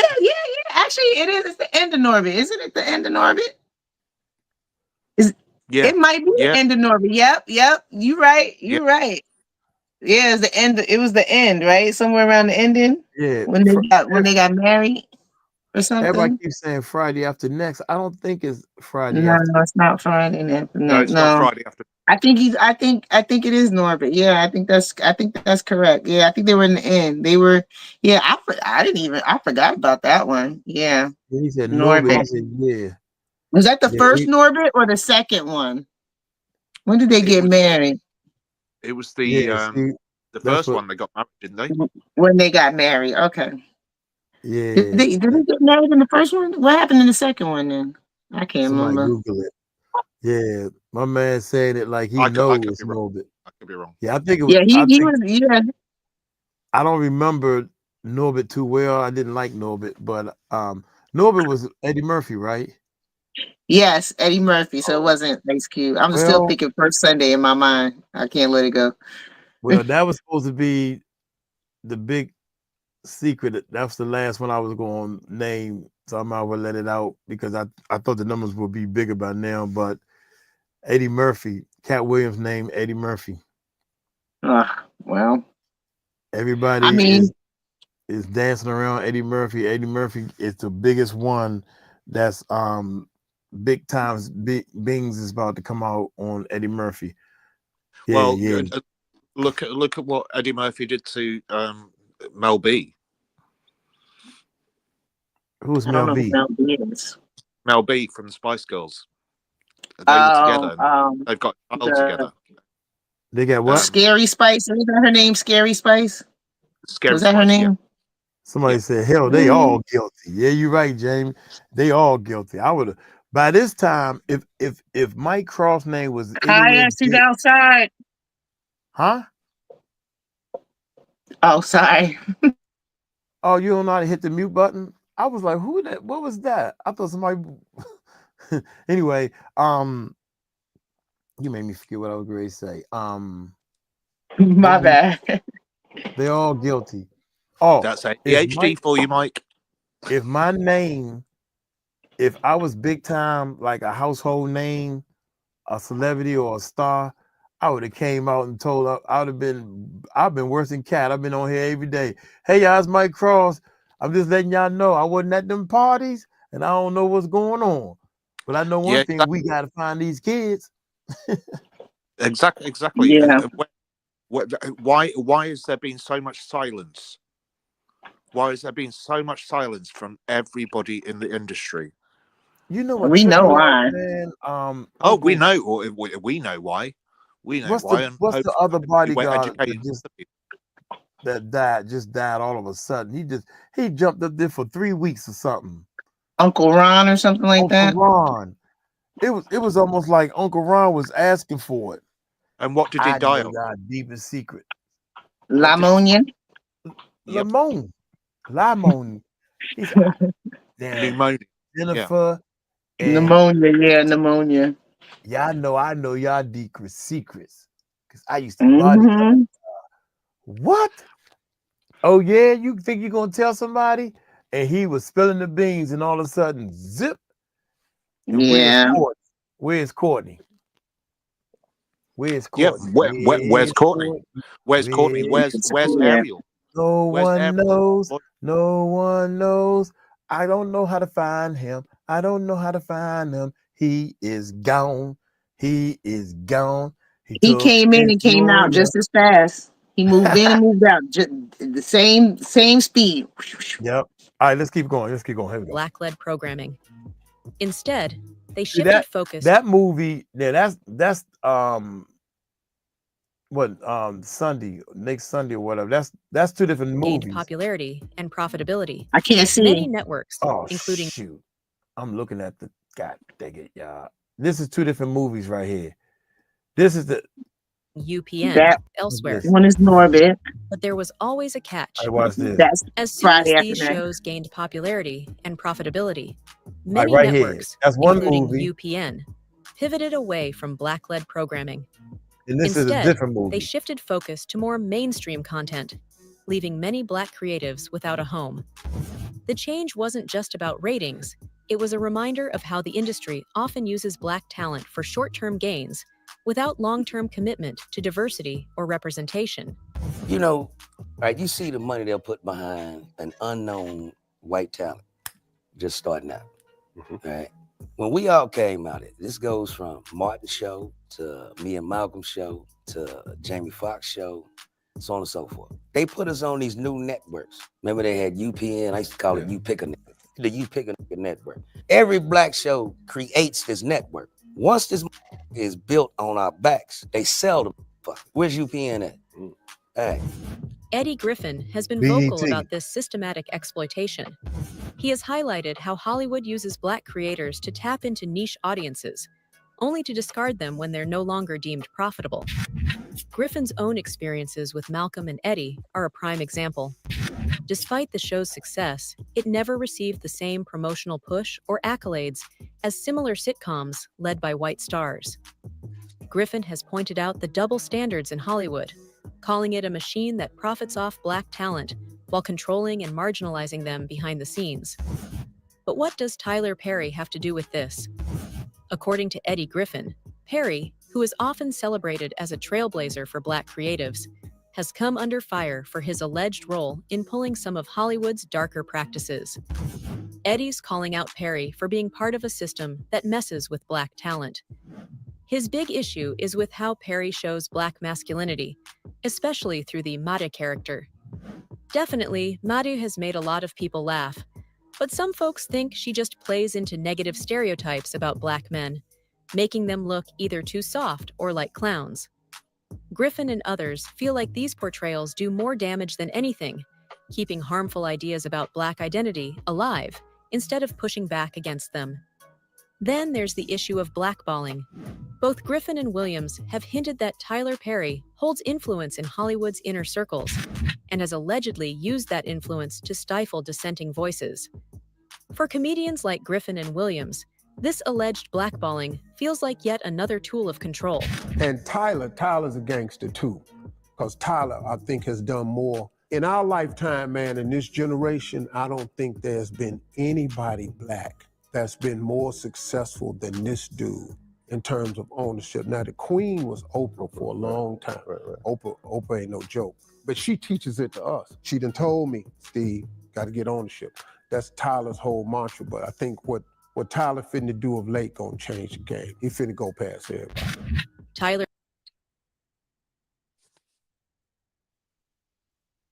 Man, I'm sorry, man. I hate to say that I don't like Steve. I hate to say that because, can y'all hear me?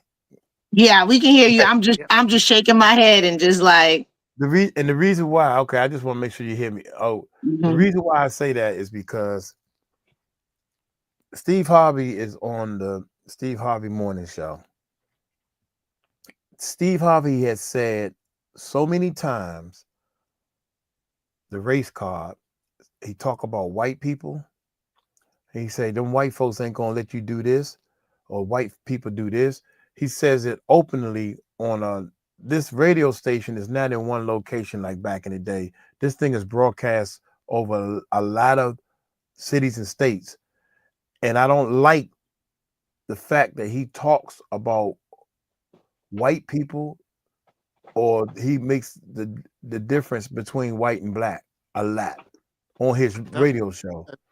That's the point. I don't get why anybody does that. We're talking about something that, you know, we all know that what happened to the black race, black people many years ago was so wrong. We all know that. Right. We all know that. We're trying to move past it. So why keep bringing it up and then trying to divide ourselves again? The exact same things that Steve Harvey has said, and it's been accepted by black and white people. If you take them same things he said and a white man said it, the same wording, that person will be in a lot of trouble. And I don't think that's fair. Exactly. And it becomes offensive. Right. You know, them black folks, you can't say that around them black folks, man. That's what he said out of his mouth. Why are you saying that? As the only white person on the panel, I just want to say, nope. I don't. Oh no, we've not got Maggie here because she's not black. Oh no. But what? Do you know what I mean? It's so ridiculous that it's so ridiculous to be having discussions and saying stuff about people because of the color of their skin.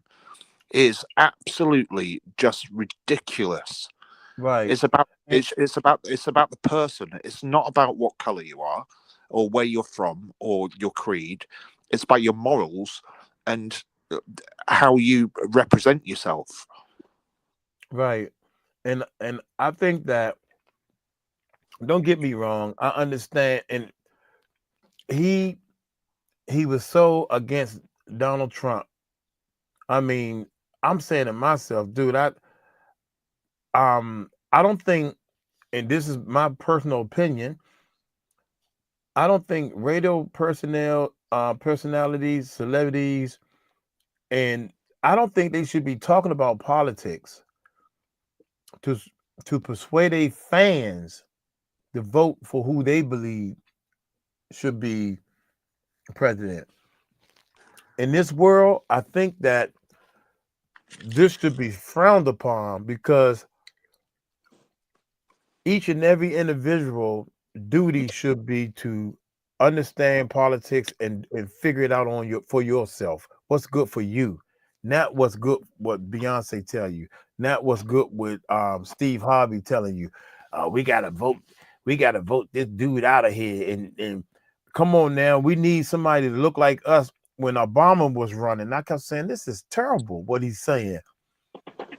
When Obama first started running, you might well say he was saying, we about to get a black man in the White House. Come on, y'all, we got to hurry up and run and vote. That's what he was saying. And I don't think you should vote for somebody because of the color of their skin. Well, I and don't. when you think, I'm not. and when you if 𝗕𝗓𝗡𝗡 was, if she was that behind Carmela, why would she need to be paid $10 million to come on stage and do a speech for 3 minutes? Right.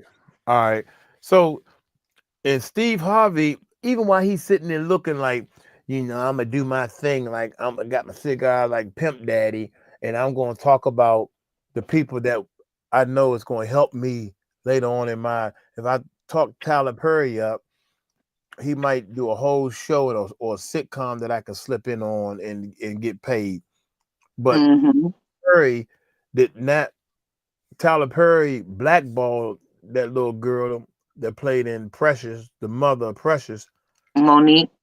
And Monique clearly looked at Steve and said, and y'all didn't even back your sister up.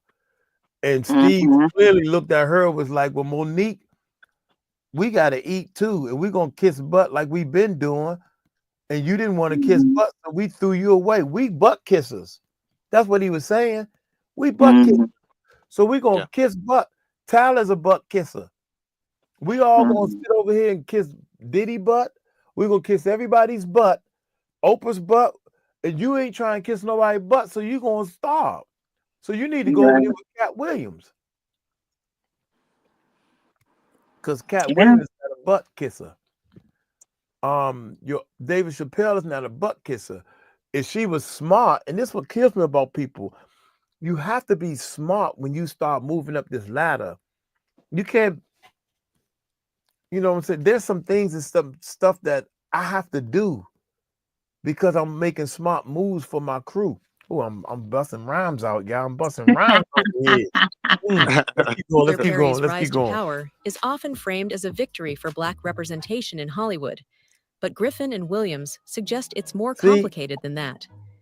They argue that while Perry has opened doors for some people, he may have also played a role in closing them for others, especially people who disagree to follow Hollywood's expectations. While Eddie Griffin focuses on systemic exploitation, Katt Williams takes things further, pulling back the curtain on Hollywood's more insidious tactics.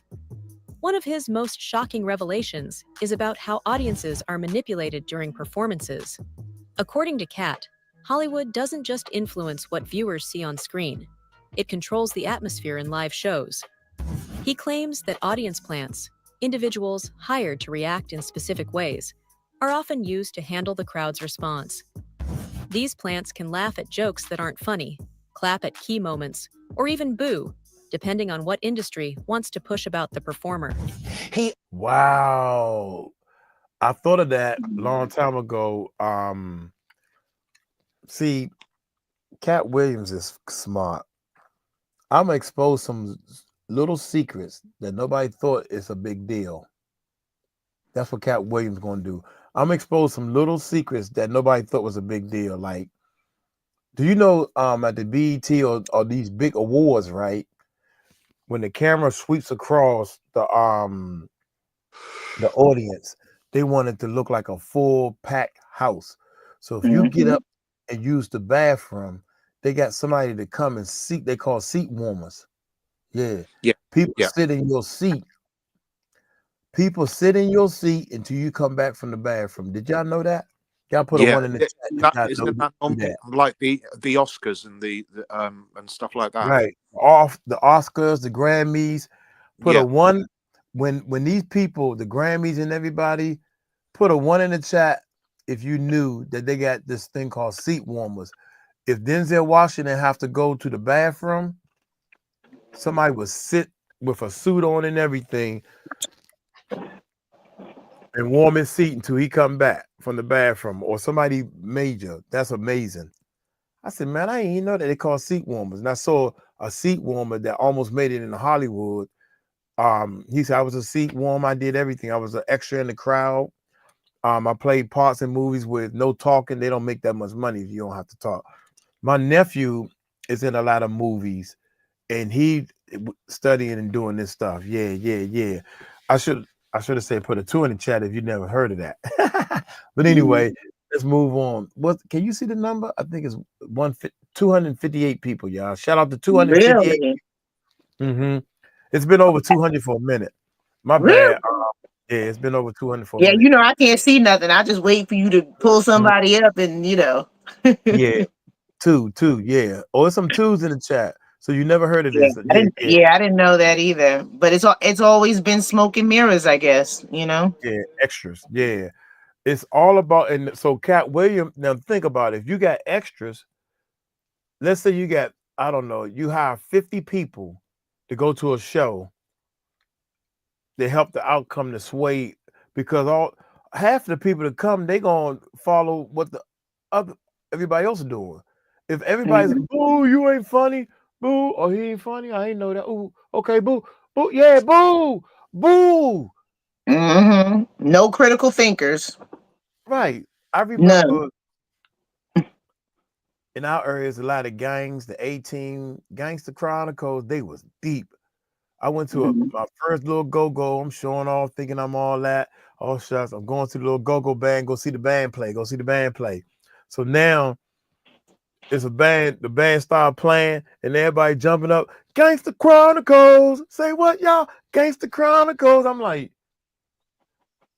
got a Gangster Chronicle. Gangster, and they got looking at me like, Gangster Chronicles. Yeah, Gangster Chronicles. What is that? I don't even know what that is. Boy, you part of the gang. A gang? What? Then another gang came in there, and the guy said, I want you to point out, everybody say they with the Gangster Chronicles. I said, please don't point at me, because I don't even know what that is. I was caught up. Don't point at me, because I don't even know what that is. I'm like, oh, shit. And it's funny, because when the next band is playing, we sitting on the floor, waiting for the next band to set up and everything, so everybody get tired. And the A-Team came in there, and they was like, point out who said that they part of the Gangster Chronicles. I said, oh, shit. My little butt scooting. I'm scooting on the floor. He said, sit your butt still. But I ain't with them. But I'm not with them. Yeah, I'm trying to leave, baby.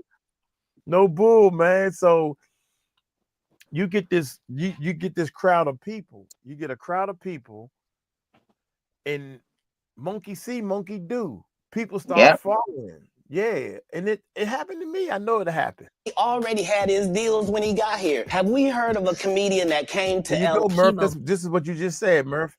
Individuals hired to react in specific ways are often used to handle the crowd's response. We can't see, Mike.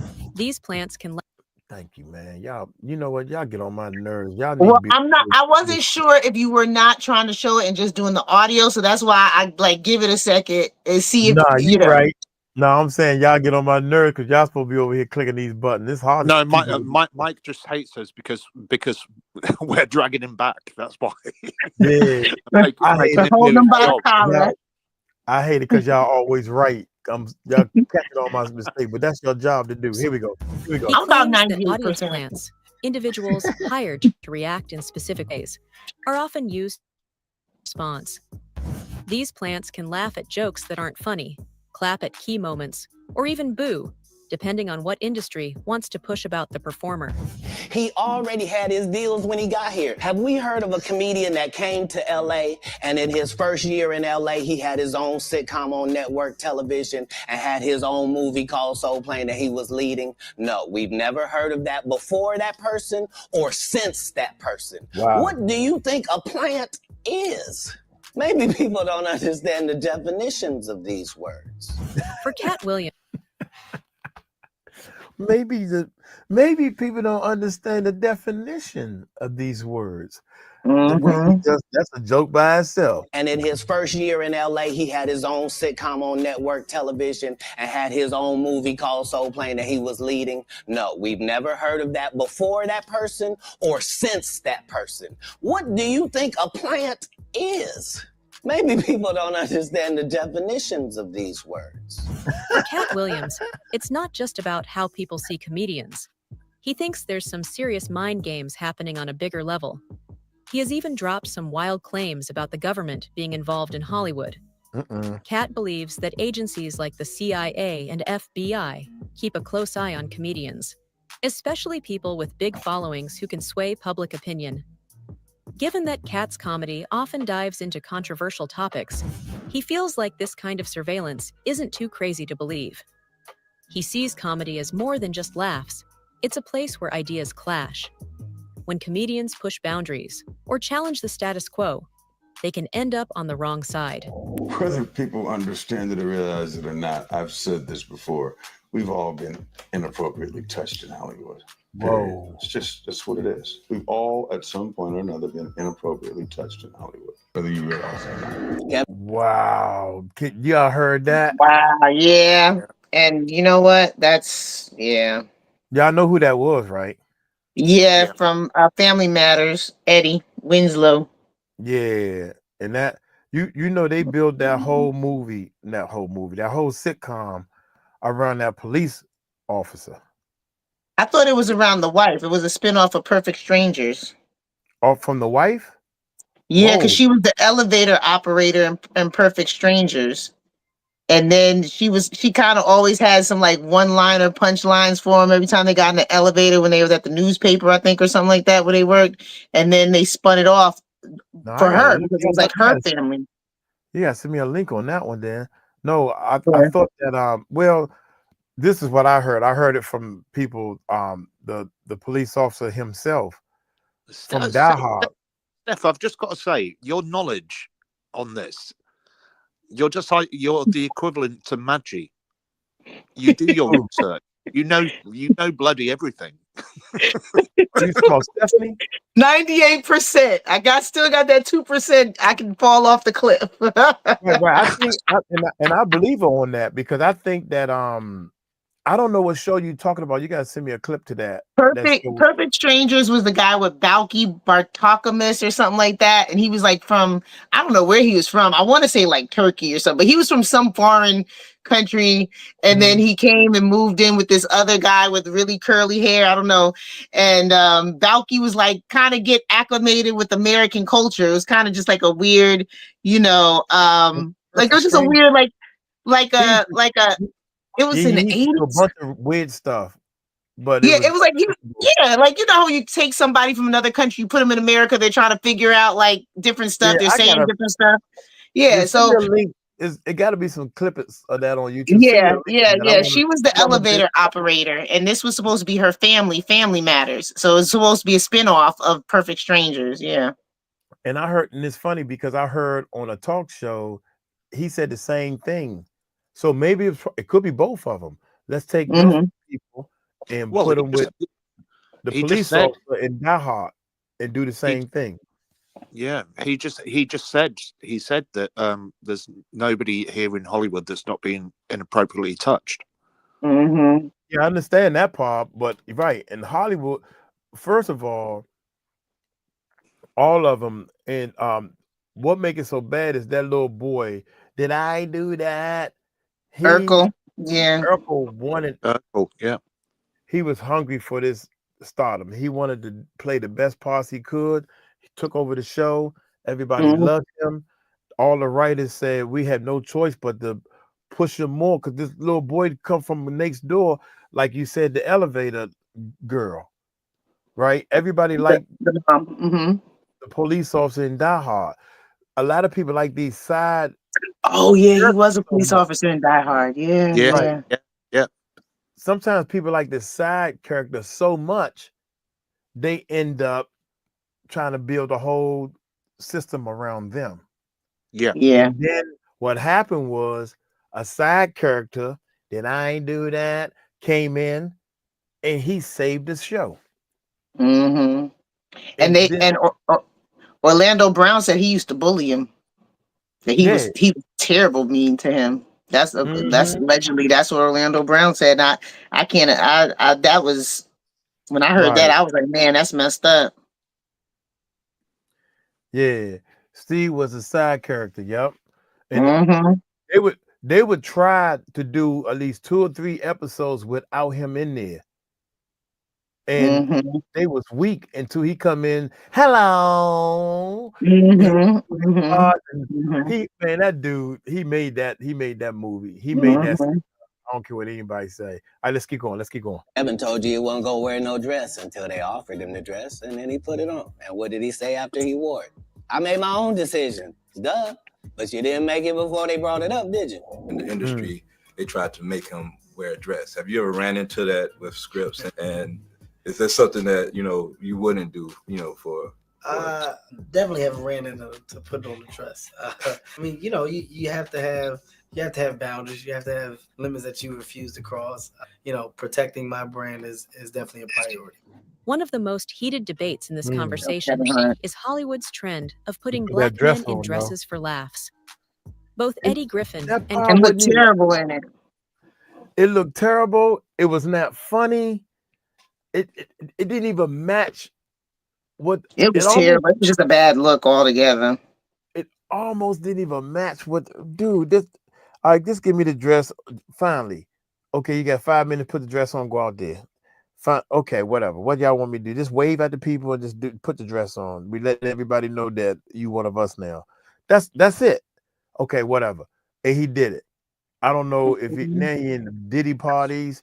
I don't know. You know, he's. But you think about a lot of people put that dress on. Carl Winslow put the dress on. Urkel put the dress on. Like when you think about it, LeBron James as well, apparently. right now, why is his big behind wearing a dress? Mm-hmm. What? That Eddie Murphy. Did Eddie Murphy ever wear a dress? His yeah, because he always played different characters. He wore the dress in Nutty Professor. Yep. Hercules. That's him in the dress. Yeah. His side Arsenio Hall had on a dress, lipstick and everything. Katt Williams refused, and only two people I know that refused is Katt Williams and David Chappelle. Eddie Griffin didn't wear a dress either, did he? Yeah, you're right. I haven't seen him in a dress, but I know one thing. David Chappelle explained and broke the whole thing down when Martin was trying to sneak him out of jail in Blue Steel, and they said, "Hey, we got this funny bit. Put this dress on, man, and that way we're gonna sneak you out of jail with this dress on." I mean, the bit is funny, but what I need a dress on to sneak out of jail? If I'm in jail, where I get this dress from? Right. Like that. All right, let's keep going. That's definitely a priority. One of the most heated debates in this conversation is Hollywood's trend of putting black men in dresses for laughs. Both Eddie Griffin and Katt Williams have spoken out against this, calling it a deliberate attempt to reduce black masculinity. From Flip Wilson's Geraldine character in the 1970s to modern films like Big Mama's House and Tyler Perry's Medea franchise, this trope has stayed for decades. Katt Williams recently opened up about his views on a pretty important issue. He shared a story about how comedy legend Martin Lawrence asked him to be in Big Mama's House, but Katt turned it down. Even though it could have been a big break for him, he felt that wearing a dress wasn't just about the outfit.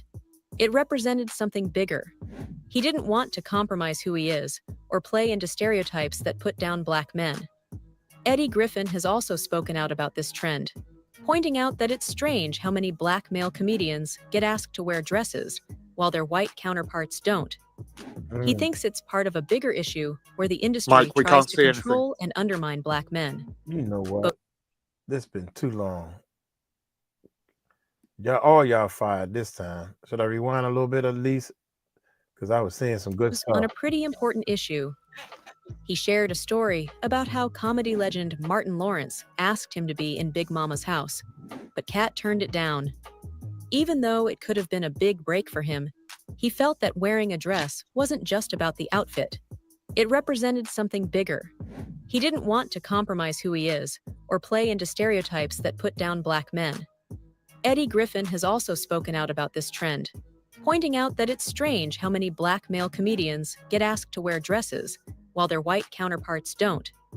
He thinks it's part of a bigger issue where the industry tries to control and undermine black men. Both Griffin and Williams believe comedy should lift people up, not tear them down. And they've turned down roles that don't align with their values.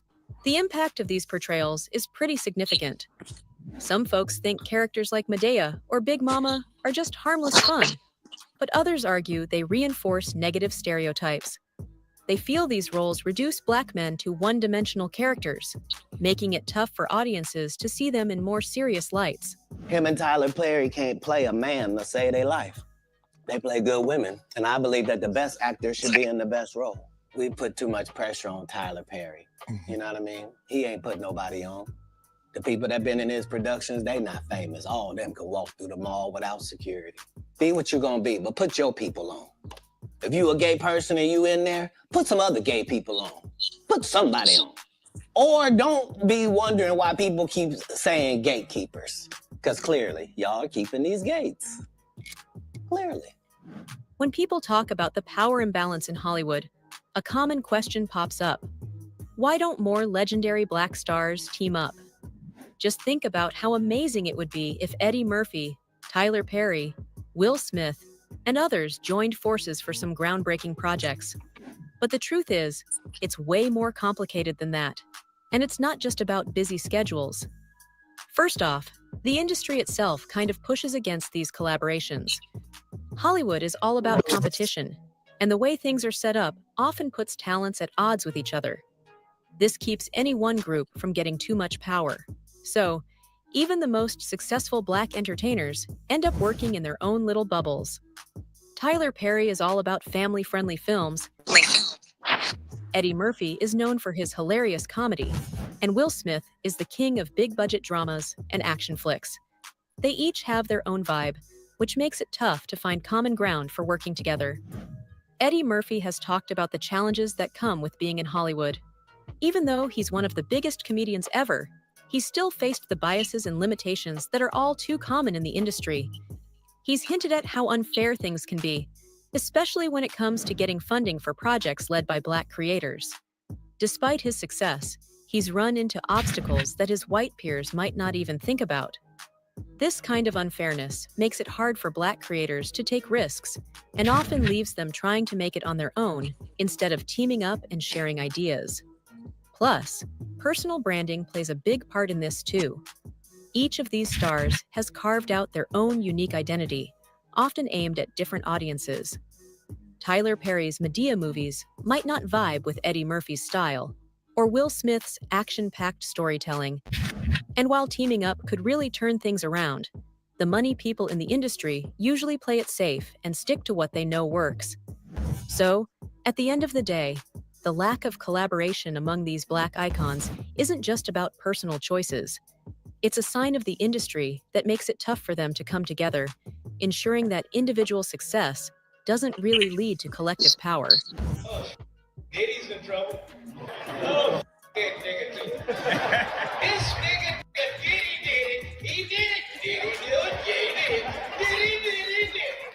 That nigga on his way to jail, shoot night there waiting on him. You get tired of yourself. He said that nigga is on his way to jail and Suge Knight is waiting on him. Mm-hmm. You're like, I'm not gonna be here by myself for too much longer, honey. Yeah, they hitting around. I'm telling you, Katt Williams is hitting around to Eddie Murphy, y'all. I'm trying to tell you, them two people are way in the background right now, but they coming up fast, and Katt Williams is going to expose Eddie Murphy, and there's a lot of dirt there. And I think there's quite a few people that are fleeing at the moment. They're trying to decide where they're going to go, because I reckon it's all about to come. It's a house of cards, isn't it? It's a house of cards that's going to come crashing down. Yep. Yeah. Yep. Hopefully, that's what I'm hoping anyway. Yeah. All right. Let's keep going. Power. Diddy's in trouble. Oh, nigga too. This nigga, Diddy did it. He did it. Diddy do it. Yeah, he did. Diddy did it. That nigga on his way to jail, shoot night there waiting on him.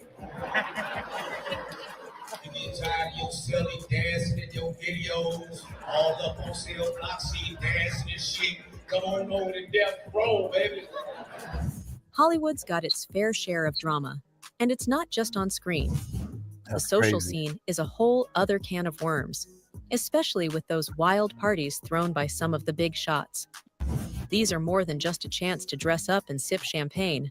They've sparked a ton of rumors and raised eyebrows about what really goes down behind the scenes. Take Diddy's parties, for instance. They're known for being exclusive and over the top. But former bodyguard Gene Deal and actor Jamie Foxx have hinted that there's a lot more to the story. Gene has claimed that things at these parties aren't always as innocent as they look, suggesting they're more about power plays than just having a good time. They came recently. This happened a long time ago, but they recently just made a statement that they found loads of cocaine. I wonder what they did with the, because they didn't turn it over to the police. They said they found loads of cocaine, razor blades. They said that the sheets were bloody, nasty. They found a whole lot of used condoms, and it was a Diddy party. They said it was disgusting the way that they left the place. So I know they got hit with another bill on top of that $25,000 and the different deposits they had to put down, clean up and all this other stuff. It was crazy. Is that I'm quite likely to tell the whole truth and nothing but the truth, so help me God. Now, I've had to turn down $50 million 4 times just to protect my integrity and that virgin hole I was telling you about. Right. Because P. Diddy be wanting to body. And you gotta tell him no. You got to tell him no. I did. Katt Williams has been... That's it right there. Y'all know that. You got Everybody to tell know him that. no. And you got to tell him no. You got to tell him no. Golly, that's crazy, man. All right, let's keep going. Let me flip back first and then flip over.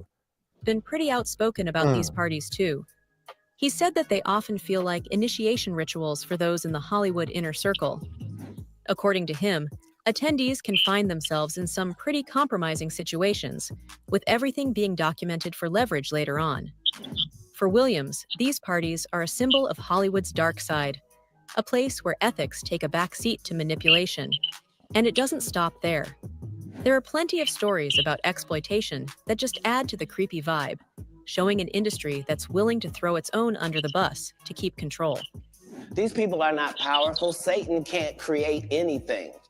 That includes blessings for his people. That's why, you know what the #1 job of somebody that sold their soul in Hollywood is to act like it didn't happen. They all do the same job. It's not just about partying. It's about power and making sure everyone knows the score. All these allegations really put a dent in Hollywood's shiny image, making it tough to see it as just a creative hub. Instead, it starts to look like a place where chasing success comes with some serious hidden costs, and the glitz hides a much darker truth. For people like Eddie Griffin and Katt Williams, these parties are a perfect example of what's wrong with Hollywood. Eddie doesn't just stop at Hollywood, though. He sees the industry as part of a bigger problem. He often talks about issues like the illusion of freedom, the influence of money, and how powerful people shape public perception. He's been pretty vocal about how people get distracted by surface-level stories, which keeps them from digging into the real issues that affect their lives. Griffin believes Hollywood has a big hand in this.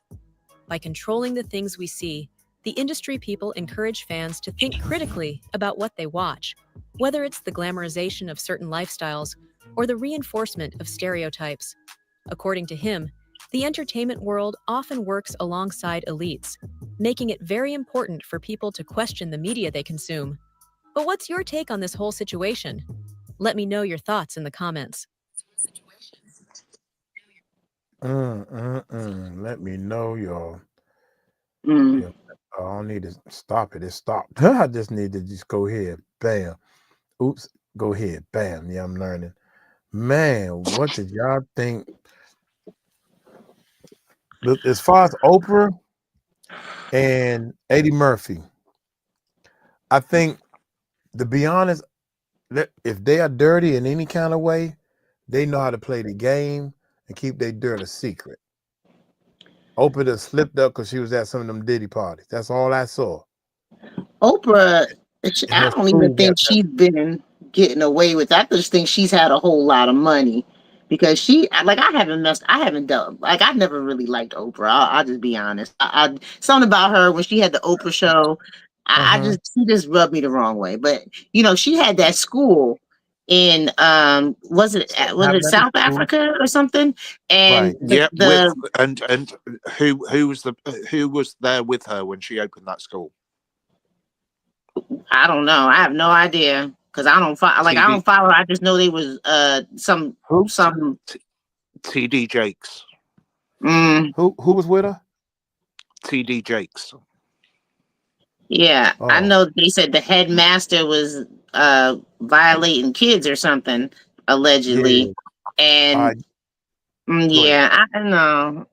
Yeah, anything with Oprah.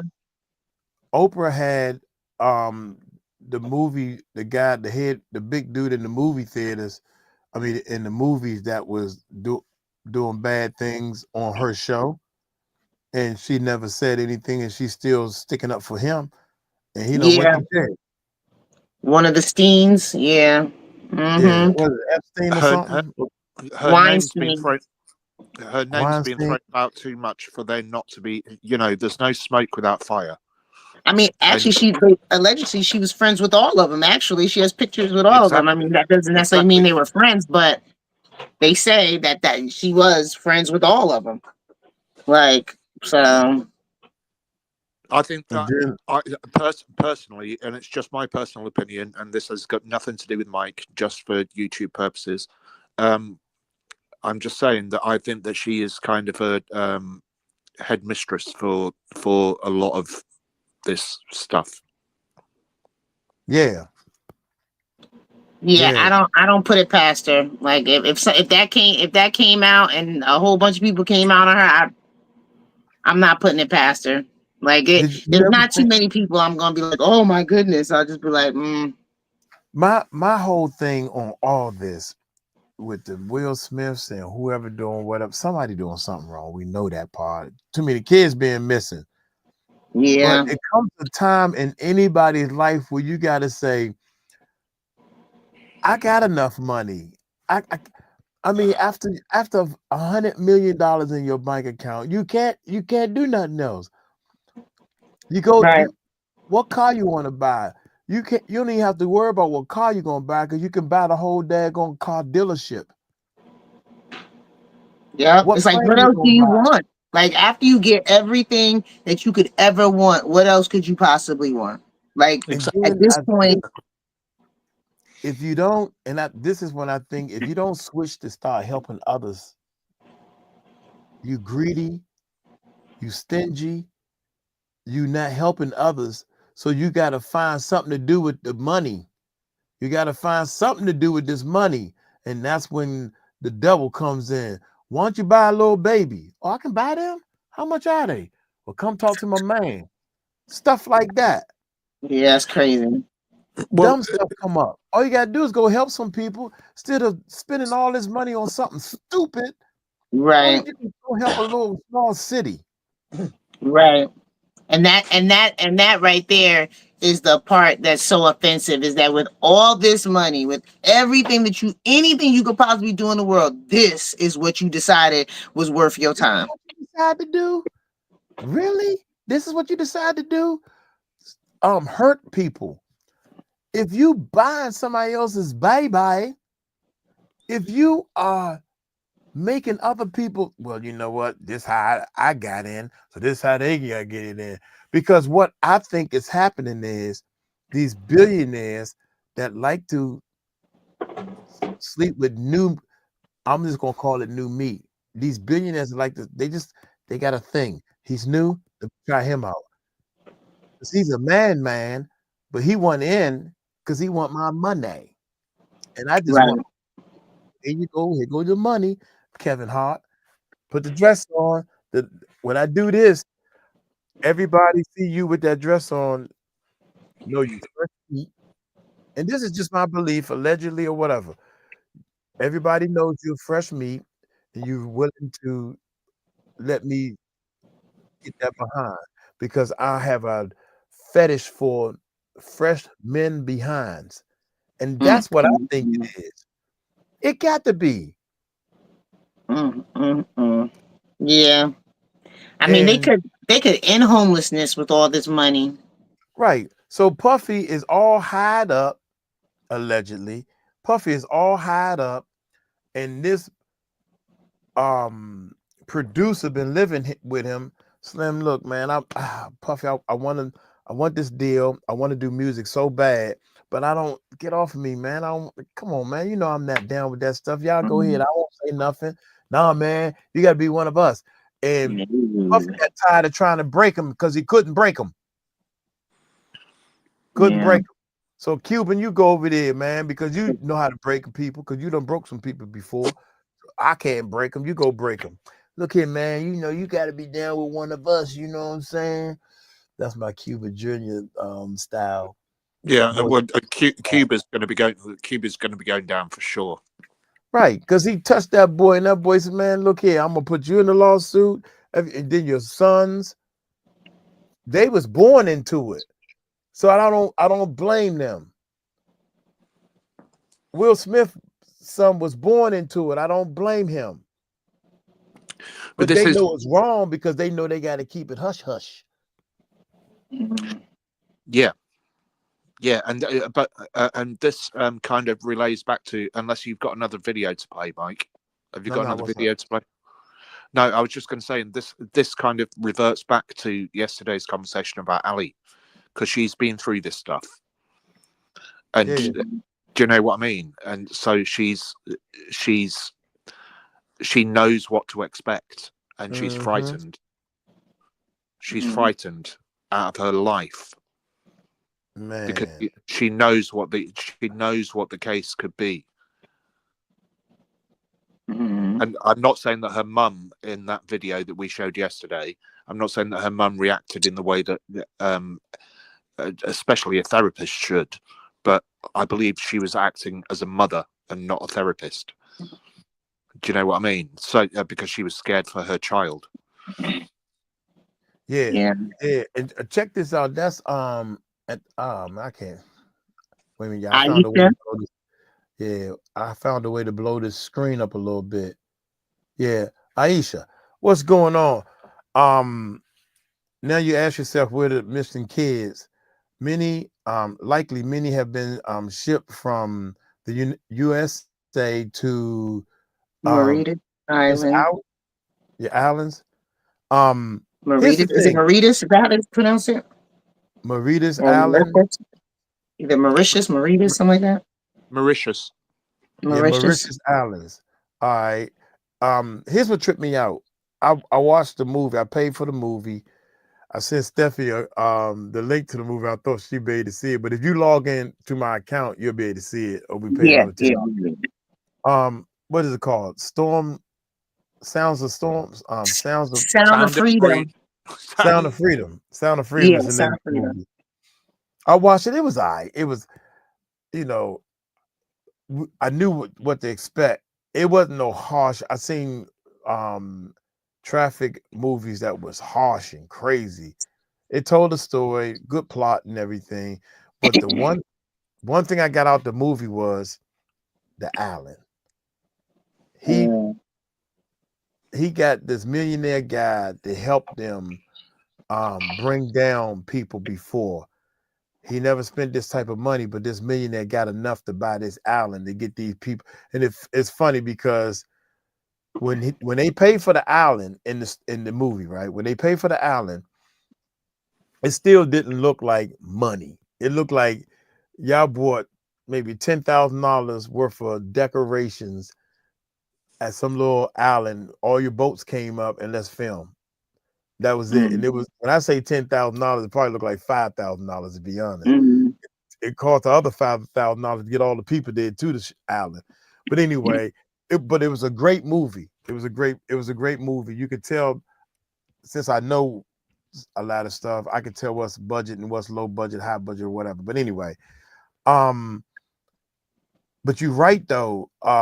There's a lot of kids missing, and God dang, they all over this world missing.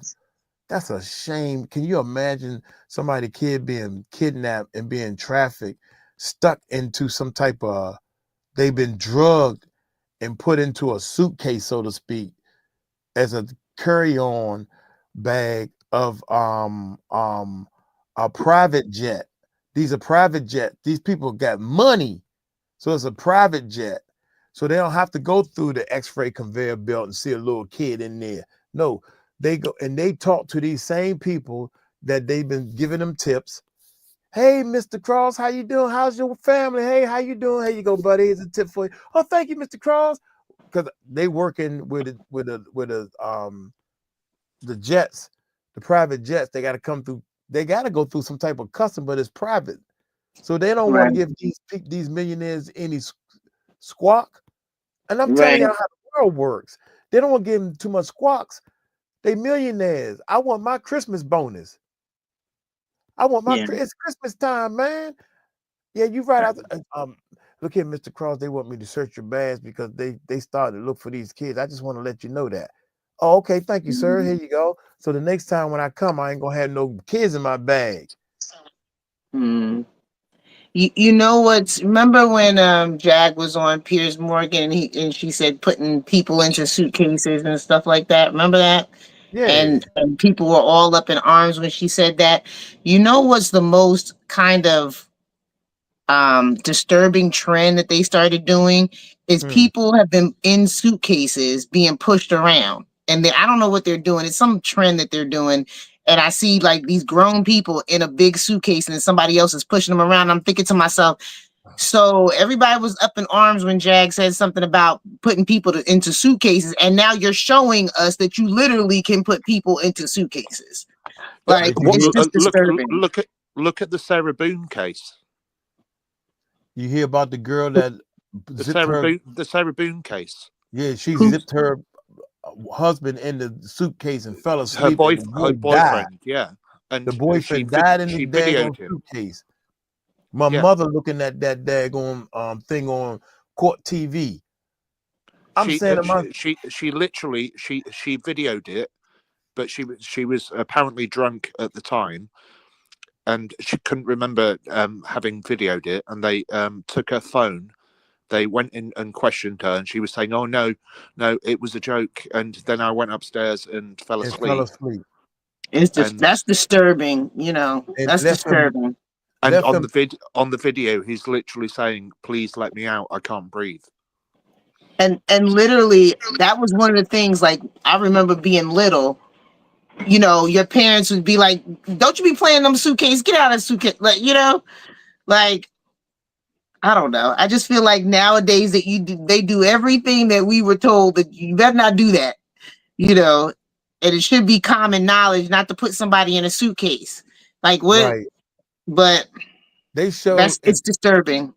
They showed in the movie real clips, right? This is the type of stuff to get me. They show real clips of how people can be on a like, I don't know, like in the Philippines. That's what it looked like in the Philippines. Your kids are out front playing, and they little kids, they playing like stick ball or something in the street, and someone on a motorbike come and grab the smallest one, snatch them up, and get back on the motorbike, and the kid trying to fight or whatever, and the guy pull off, and he hold him in between them, and he just keep hitting him in the head until he stop fighting. You know, I'm stronger than you. Just stop fighting. Yeah. This lady is poor, so she's sleeping, waiting for the I don't know, the next train or the next bus or whatever. So she laying down because it's a layover, and got my son and daughter with her. She fell asleep so hard that the guy just pulled the little kid, grabbed him, and just ran away with him real fast like this. This is in the movie how they show. I said, God damn, these people don't have no. Pulled the little boy, and the little boy pulling his arm back like, get off me, get off me, get off me. And he's dragging him while he taking one hand and opening up the door of a van, and then threw the little boy in there. I mean, he threw him in there hard. Yeah. What do you think? Let's just have a view on what you think about games like Grand Theft Auto and such games like that, and films that are promoting that type of negativity. violence and Yeah. debauchery. Yeah. It's hard to. One side of me is like I remember when my little nephew was little, and he had he would bring the game over, and he had the little cartoon game. I mean, the little somebody jumping like Mario cartoon, I call them cartoon type games. Then all of a sudden, the little boy up the street brings a game, and he almost looked like to say, "Man, I don't think my grandma gonna want me to play this game." Man, forget that. Let's just play and see. And you can see that Grand Theft Auto. And I was like, boy, the grandma know you playing this? I tried to tell him, Uncle Mike, I don't think. And so we went up there and talked to the mother. And the mother's like, oh, just a game. So I talked to my nephew's mother. He said, no, he know better than that. He don't play them type of games. Yeah. And I'm saying, right. So if you are a parent that thinks that it's okay for them to play it's okay for a teenager or 18 or 21 who understands life, who's been through those Mario games and stuff like that. It's okay once you understand and know, and your brain has been developed right and wrong. See what I'm saying? It's clear that Ali's mother has not, her parents let her play Grand Theft Auto because these people disrespect people in the street. These people that play Grand Theft Auto disrespect the police. And that girl, I did another reaction, and that mother, how dare you say out of your mouth that that's the Bible. You better not touch that. That might burn you. Excuse me? Ali had said out of her mouth to those police also, is this because I'm black? And then she backed down a little bit like, oops, maybe I overstepped my boundaries. In fairness, she only said it once, and she probably said it out of reaction because it probably has been a black thing in the past. Right. And every time she do make a mistake, and every time she do something wrong, somebody like a Murph gives her a way out. No, it's not a way. It's not a way out, Mike. Right. You saying, well, because she got this. Well, sometimes she might have slipped up and say that because she used to that. Yeah, but how many minutes into it did she actually say that? They was almost an hour in. She didn't get out of the car. She didn't get out of the car and say, "Are you stopping me because I'm black?" Right. And somebody in the chat that day had said, and that I thought it was something about me saying that. See, he don't know because he never been stopped driving while black. I don't even know how to. I mean, how does? Oh my God, I don't. That's a whole different subject. But anyway, I understand. I'm open. Where I'm coming from, right, is and as we spoke about yesterday, is and everybody in the side chat, we're mates, so don't worry if we're having a debate about this because we're still going to be laughing at the end of it.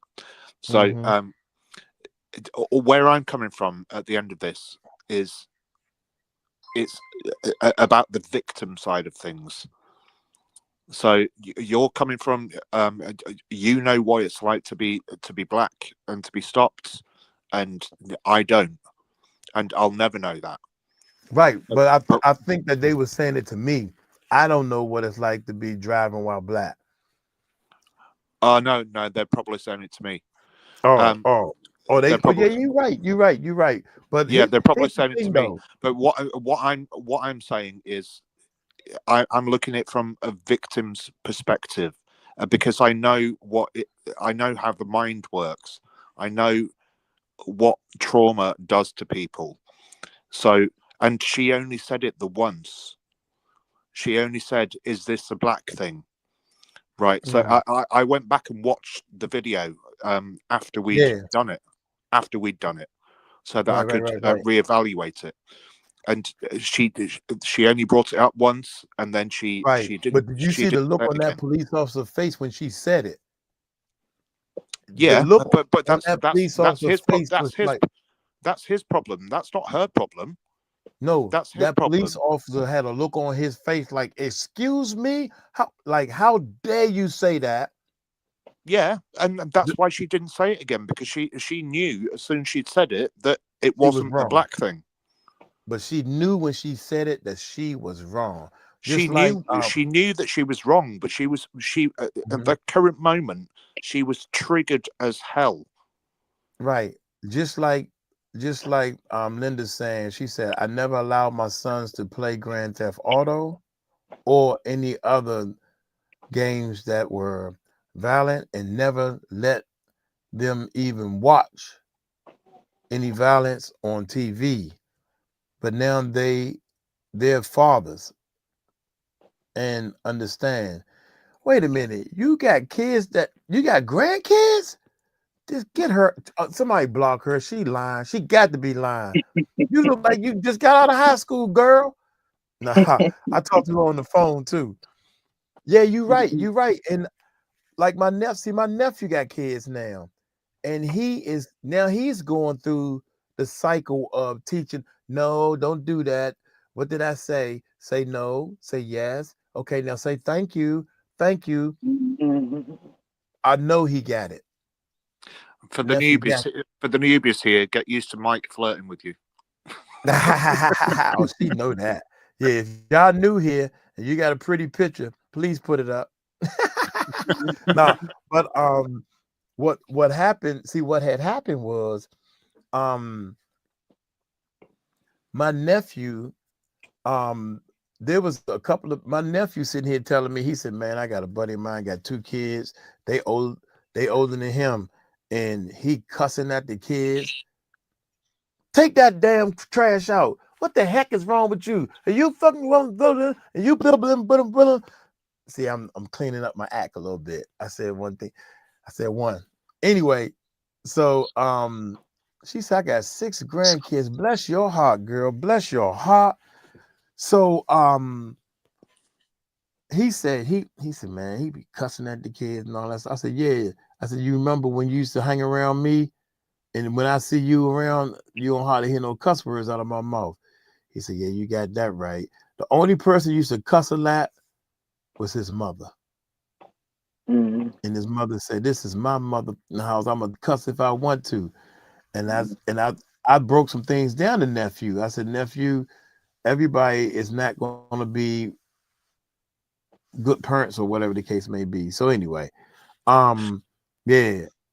I've got to say, I do tend to swear a lot in my real life, but right, not on YouTube and not in front of my kids. I've just got I've got a filter that just stops me from saying certain words in certain places. And me, I don't have a filter. I cuss when I'm talking to my boss. The only I do have a filter. I filter when I talk to my mother, and I filter when of course in church and people. But I want to be myself. But I want to become the self that I want to be. And once upon a time, I had gotten cussing out of my vocabulary. I felt better, and it was funny. I had the recording studio. I was pumping, right? The studio was pumping, and I could not say a cuss word because it was out of my vocabulary, right? Even if people would come to the studio and say, well, Mike, because you know how like a rapper, right? A rapper doing this little part, and they wanted somebody else to say the other part. I said, go in there and say the other part. I hit the record button, and the guy wrote down, I want you to say, look here, F you and all this. I said, no, I can't say that. Why not? What's wrong? And my fiance at the time said, he don't cuss. He won't say no cuss words. I heard you cuss before. No, you had it. No, you haven't. I'm so good at doing street talk without using no profanity. I had mastered it. I'm gonna do it again. Yeah, and y'all gonna help me. All y'all, all 280, 230 people, all 230 of y'all gonna help me. Cotton picking. It's gonna take some while, but I'm gonna do it again. Do you want to hear a fact? Do you want to hear a fact? Wait a minute, Murph. What makes it so bad is this. I can tell that this guy was monitoring every word coming out of my mouth since then. Oh yeah. And for 2 Waiting. months, he would come to the studio and we would talk, and I could tell he monitored. He said, Mike, man, you know what, man?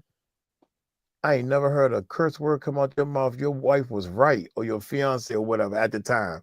So I you know, and it was fun playing to see if people hear me. Okay, go ahead, Murph. I'm sorry. No, it's okay. It's your show, mate. It's not mine.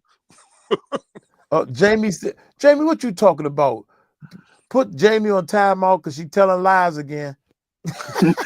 I was just going to say that it's actually been proven that swearing or cussing, as you call it in America, means that you're more intelligent than most people. More intelligent or less intelligent? More. If you cuss, that means you're more intelligent? Yep. That's I've heard that one too. Because you'll be more creative with your words. But right. for YouTube, it's not conducive with that. Right. But factually, and I can tell you, you know what I do. I'm not going to say it again. But yeah, it's fact that if you cuss in a creative manner, you're more intelligent. I don't want to believe that one. I'm not saying you're lying. I just don't want to believe it because I don't. I think that people respect you more if you can get your point across without using all them you don't want to. Yeah, but it's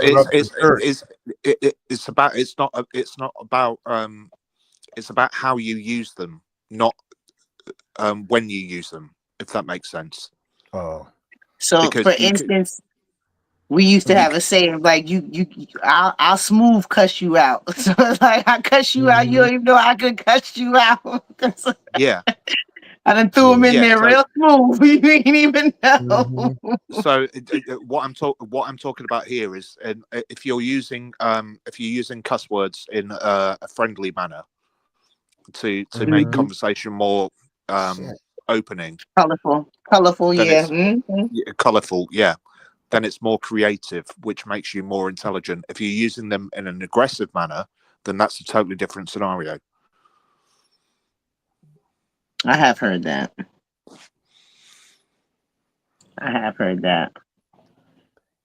Yeah.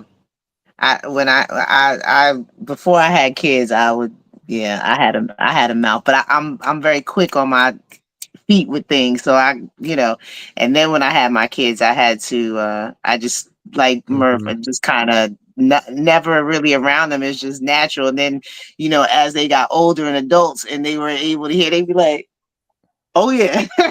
But now it's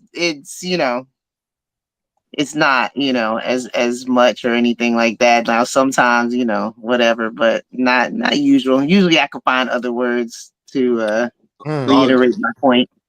I swear like a trooper normally. Go ahead. I had to read this 3 times. Uncle Mike, do you feel like your filter limits you are putting on yourself are a part of acceptance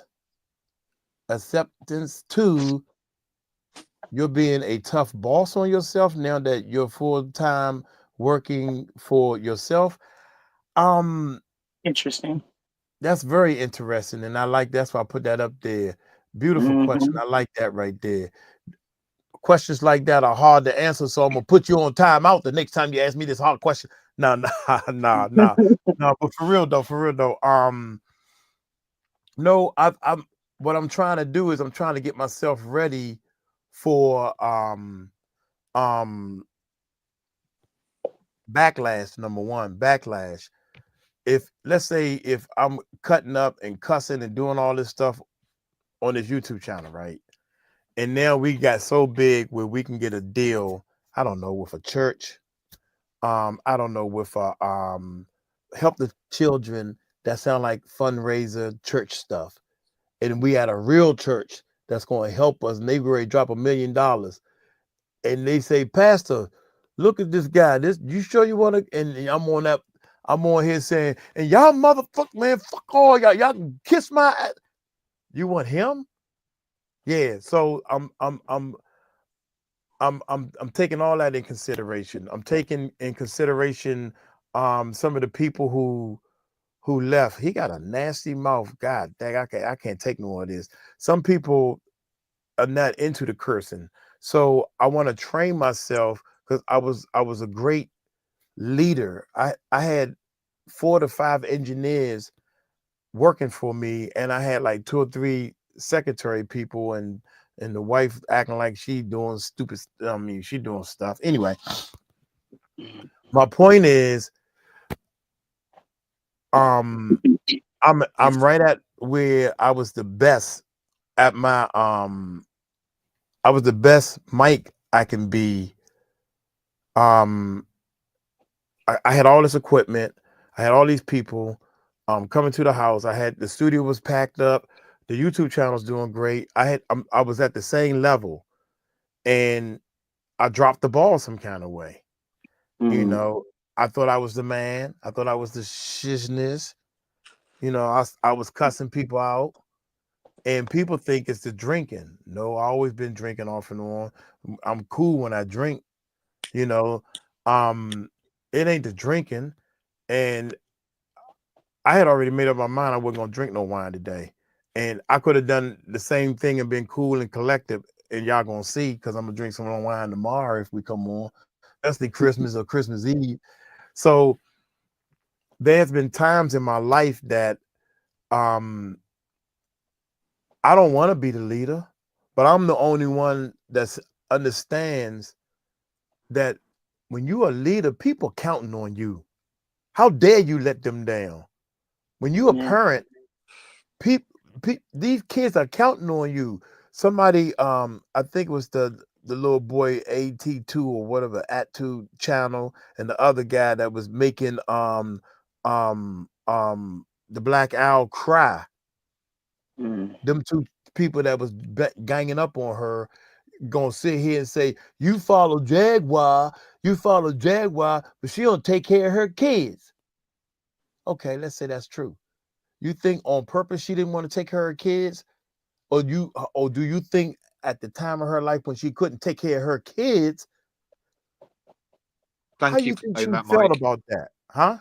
Thank you for saying that. How you think she felt about that? But yet you pointing a finger while you doing negative things, and you chastising, and you pointing the finger at this lady who got a very small YouTube channel compared to yours. And why are you worrying about who she following? What you should be doing is, can you help her get StreamYard? She can have mine, because apparently mine don't work over here. You know, why are we so worried about hurting people? Do you know why? Do you know why? I'm sorry, go ahead. It's because I've said it, as I've said many times before. I've said it before and I'll say it again. It's because they're jealous that we've made such a community between us that we are building not just one channel, but we're building several channels, and where the outward channel is nearly 1 million subscribers, right? And now we've got your channel building. Now we're building Steph's channel. Now we're building Madge's channel. Now we're building Natania's channel. Now we're building well, Jack doesn't need to build her channel because she's just amazing. But all of these people collectively, and Big Homie as well, they're jealous. They're jealous because they can't get these people on their platforms, and we all speak to each other, and that's what it is. That's exactly what it is, because they're if you notice, they're the only ones that are talking about clout chasing. What? Everybody on YouTube is clout chasing because you're trying to make money. Right. That's what clout chasing is. Melissa come to do her thing. Right. And I like the way Maggie actually said that. She said, well, if that's the case, we all clout chasing. We all want subscribers. We all want views. We all want when somebody come in our chat room, we want 4K sitting up there, 5K sitting up there. Exactly. Yeah. Yeah. When I go to Sean Atwood's and he got 3 or 4K looking at him, I remember when we had like 900 people watching one time. We going to do the reaction of Eminem. My tail got nervous. Oh, shucks, what? It was 900 people watching. I'm like, wow. Oh, hey, y'all. You know what I'm saying? And I'm trying to explain to people, there's so many people in this world that are so, it's difficult to be yourself in front of this camera. Yeah. So anybody that's doing a YouTube channel, the first thing I try to tell them, they think I don't know what I'm talking about. Listen to what I'm telling you. You need to be like the Karate Kid. No questions asked. Turn the camera on, record yourself, upload it, and let me see it. I done said this to 30 people. I swear, I want to say 40 people, but I'm going to just say 30 because I like to come under the radar. I done said it to 30 people. I said, record yourself. When Mike, when you going to help me with my YouTube channel? I'm trying to help you. I told you what to do. You pick up your phone, you hit the record button and record a video. Upload it to YouTube and then let me see it. Send me the link. 30 people. How many links I get? 0. And these same 30 people keep saying to me, well, when are you going to help me? I said, I just helped you. I told you what to do. You have to record yourself because the more one person finally took the course. She paid me the money. It was $50, right? $50. But see, you ain't even do nothing. I did do something. I told you that the first thing you got to do is be yourself on camera. You have to learn how to be yourself on camera. And I said, you got to record videos. She recorded 2 videos. And she said, I am being myself. She on camera like this, y'all. She's, hey guys. Well, look here. Today I'm going to talk to y'all about cooking. Well, first of all, when you cook, I said, and people don't want to hear that. You sound like a cooking host. I said, I told you need to learn how to just be yourself. Just be yourself. Do you? Yeah. But I think that's part of the reason why, people get jealous and people attack other people to go back to, what Murph was saying, what you guys were saying earlier, is that not only do you can't be yourself, but you don't know yourself and you don't like yourself. And, Mike, we've talked before. I've been in situations where people have clearly not liked me and not liked me for the simple fact that I was doing something good and it made them feel bad about themselves. I had never done anything to them personally. However, they did not like me because I was doing something and it made them feel bad. I didn't make them feel bad, but it made them feel bad. But the more you are on camera, understanding how to communicate with the people, and to answer, I guess my last strike for answering why I decided to try to get profanity out of my life is because just like Eminem. Biggest Eminem, look how big Eminem is, and they said that Eminem racist. I'm like, dude, Eminem can't be racist. That went racist, right? He can't be racist because he made the song about the black girl and was using the N-word, calling the girl black, or calling the girl the N-word, and forget these B's and everything, because he young and dumb, and he was hurt because this black girl that he calling the N-word broke up with him. How can he be racist if he had a black girlfriend that broke his heart? Stupid people. If he racist, even if he went with the black girl, his heart wouldn't have been broken. That's why he made the song in the first place, dummy. But you dumb, and you trying to spin this story saying he racist because he used the N-word. He used the N-word. Negro, I was hanging with all black people. I thought I was fitting in. I was young and dumb. That's what young and dumb people do. They let one white boy in the clique use the N-word because we accepted him. That ain't never happened with you? Yeah. That happens in a lot of people's clique. Yeah, no, I totally agree with you. I've always been a massive fan of Eminem, and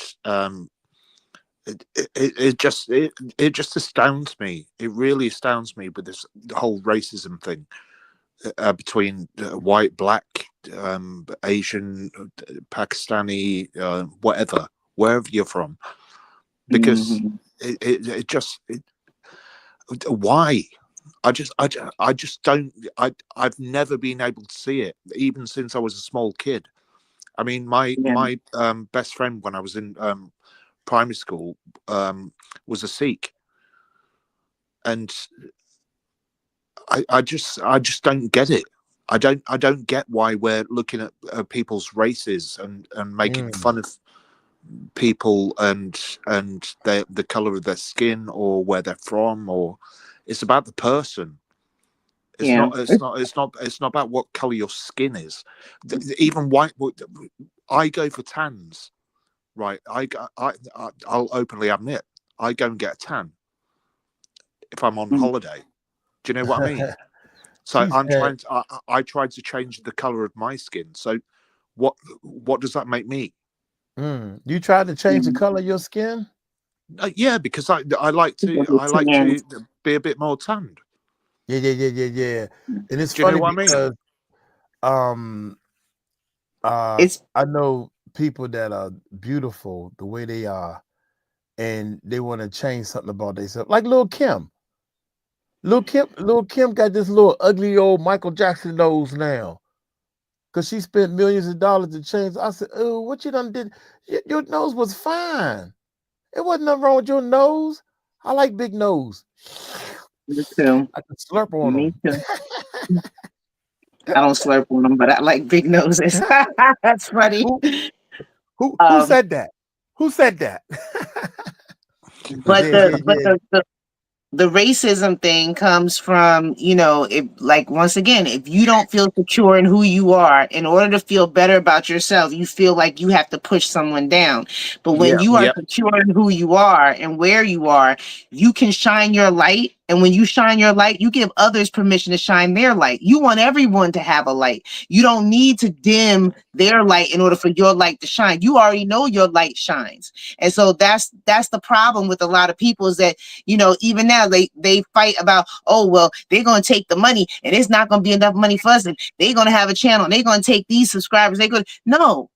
If Elon Musk can be a multi-billionaire, you think there's not enough money or channels or people coming? Like, everybody, there's enough for everybody. There's enough to go around. But this mentality that there's some type of shortage in the world of something is, and the fact of the matter that you don't feel comfortable in yourself to where you have to lower someone to feel above them instead of just being a light and allowing somebody else to be a light, and together you're a brighter light, is the reason why we can't, Right. And it's funny. And that's the point as well, is the more that, like, let's just talk about the black community, the black American community.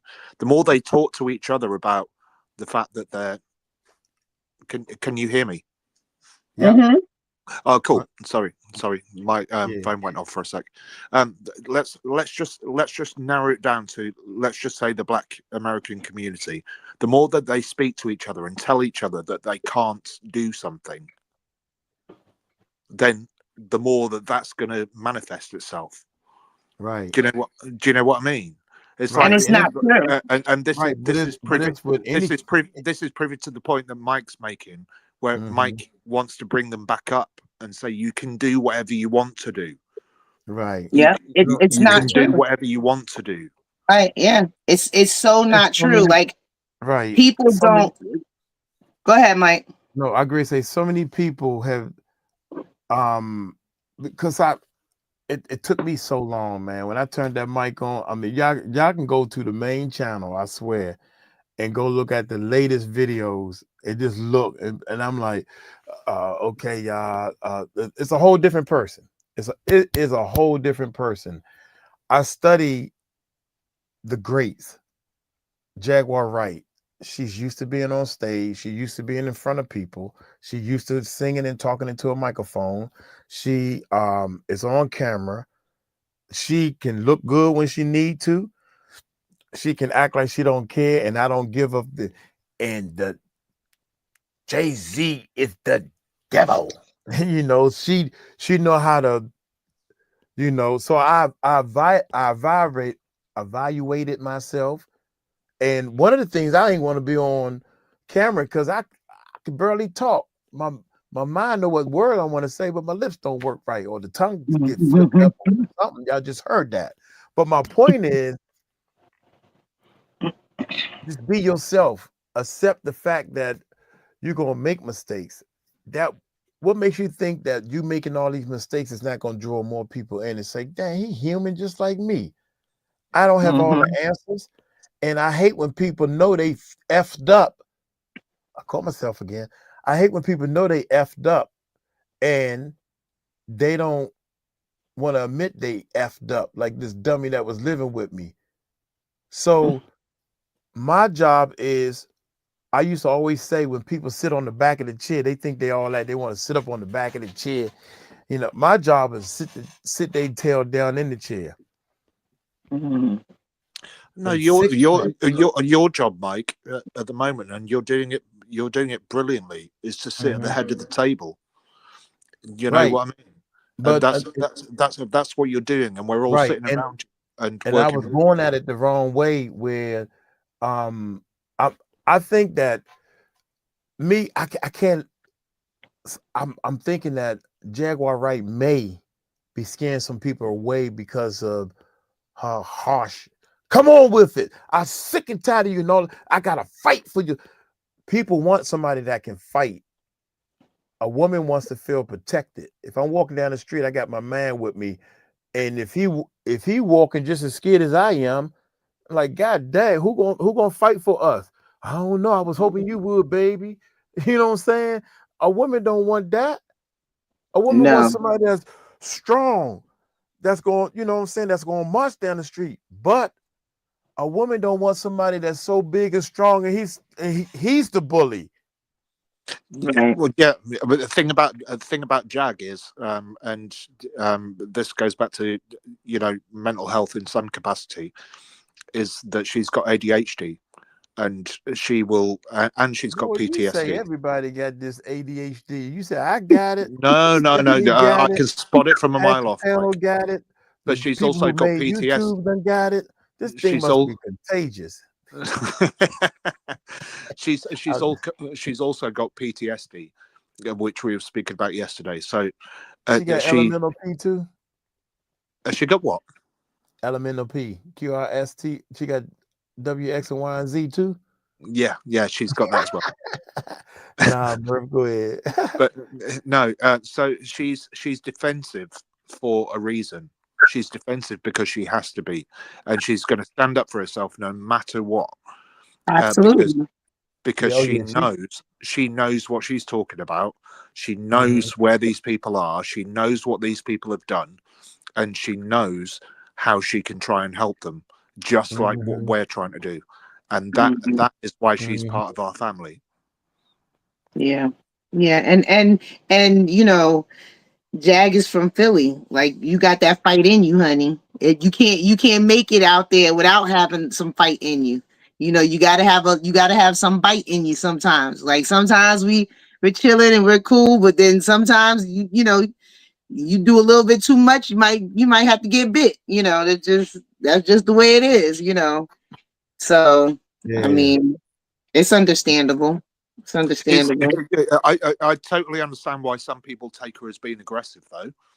I'm not gonna say that I don't understand that part, because sometimes it can come across as aggressive. But when you're suffering from certain conditions, you've had to stand up for yourself so much, like nearly having your car blown up.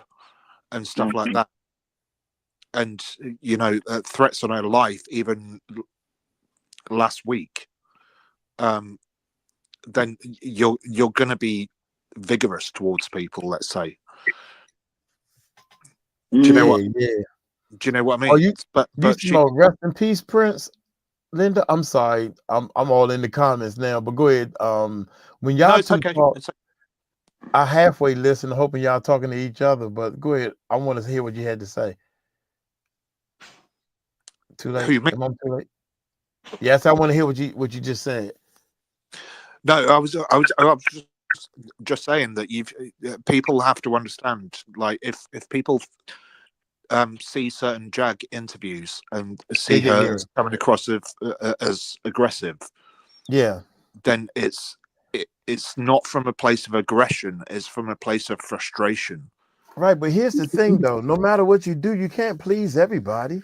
Absolutely. So don't try. Just be yourself. Right. If you try to please everybody, that's why the one lady yesterday, well, you know, you just lost a subscriber. Seriously? One subscriber you talking about? That's why I opened this chat by saying, if me and Mike end up arguing, then, believe that we are friends, because we are. You know, it doesn't mean we have to agree on everything. Right. Here's what tripped me out. What tripped me out was when we was first starting, I think we was at 7,000, 8,000 subscribers. No. We probably was at 10,000, about to hit 15,000 subscribers. And one of our people that I was following was doing so much ugly stuff. And I got mad at him. I said, man, every time you trying to stand for something, you're wrong, you're going against me, you're wrong, and all this stuff. And he got mad to him. I said, well, man, forget you, man.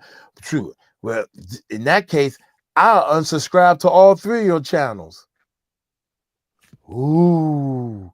But you got to realize, dude, you know this YouTube is pointing to the whole freaking world.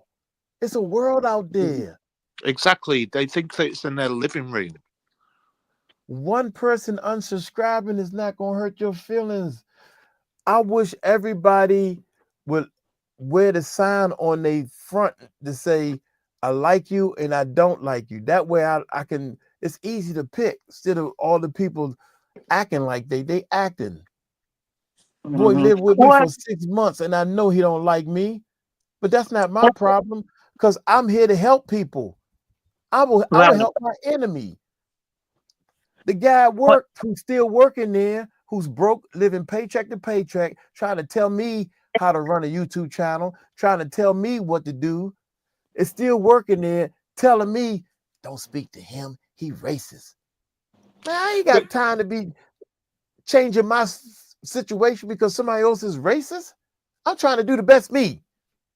Do you know what it is, though? That YouTube has become what Twitter is. Or X, whatever you call it, and that's the actual issue here, because people won't let you have an opinion. You know what I like about Jaguar Wright? Jaguar Wright is trying to help somebody. It could be one person. Yeah, and I like that. If you are helping, I'm helping. What's that girl name again? Right there. Stephanie. I'm helping Murph. I'm helping Tahir. You should hear all the things people done said to me about Tahir. I think Tahir is wonderful. Just gonna put that out there. You don't even know Tahir. Not you. I know. I still think he's wonderful. No, he is wonderful. But these people are telling me, well, first of all, you don't know what you're talking about. See, I've been to Pakistan before. You ever been there before? No, I ain't never been there before. Well, what that got to do with this? Because you've been there, that means you know Tahir? How stupid you sound. Right. Yeah. She telling me. Can I clarify? Yeah, wait a minute. Two more sentences. She telling me that Tahir would build back doors on my website. And I'm telling her Why would he build a back door when I'm giving him the keys to the front door? The front door. Yeah, exactly. Go ahead, Murph. No, I was just going to clarify how much of an absolute diamond Tahir is. He's my brother forever. He ain't no diamond. Get on my nerves. In fact, he's fired. He should be sleep. Oh, shut up, Mike. Shut up. Tahir is great. In the same way that Mike, in the same way that Mike is. So and in the same way that Steph is as well. We're family now forever. And there is no getting away from that. So I feel so sorry for Tahir, man. Tahir called me, boy. He had a sad look on his face. You know, Tahir, one of our channels is down.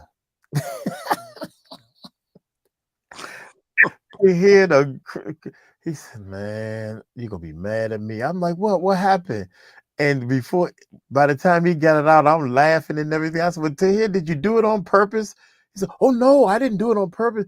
Did you know he put an Eminem, you know, Tahir likes Eminem, right? Tahir put an Eminem video up there without me. It was just all Eminem is an Eminem short. And they demonetized the whole daggone channel because of that. Dang. Was that on the music channel? Mr. Network is our other channel. That's something thousand, 58,000, I think it is 58,000 we at. And I said, Tahir, did you do it on purpose? I said, hell, we learning, cuz. Yeah. I said, get over. Did you do? I said, we learned something. He said, what we learned? I said, we learned not to put no Eminem's shorts up without me in it, right? He said, yeah, you got them. He said, man, I'm sorry, for real. I'm sorry. I said, Tahir, you didn't do it on purpose. Let's think of all the things you did that I would have never even done. I would have never done those shorts. F them shorts. I ain't doing those shorts because of Tahir and his shorts. I know we got over 5,000 subscribers. I know we done made money because of them shorts. I know we done got likes and comments and views because of these shorts. I wasn't gonna touch no short. F them shorts. I don't know how to do them shorts. I don't like shorts. I think shorts are pointless. I think that what you're doing with the lives and your premieres, right, is a lot of the way to people. go. Yeah. There's a lot of people making millions of dollars off of shorts. I said, okay, Tahir, you should be one of them. Now go figure that out. Now here's the thing that tripped me out is all this is a big circle. Everybody that's hearing my voice is helping in some kind of way. Go answer them comments. Go watch the video. Go share video. Just because you shared that video as a backlink to these videos and all this stuff working at one time while Mike Cross not bling bling. I need rings on every ring, and I need new clothes, and I need a Lamborghini and all this. All this money is going toward helping kids. And that's what the message is. That's what we're trying to push. Yeah. You know, and that's why we're having these. That's why that just to everybody that's watching and in the side chat, that's why we're having these debates about certain topics, is because all of this is leading to us doing something positive, which is, and we can disagree with each other in certain aspects, but it's about the fact that we all believe in the same thing, which is, where are these children?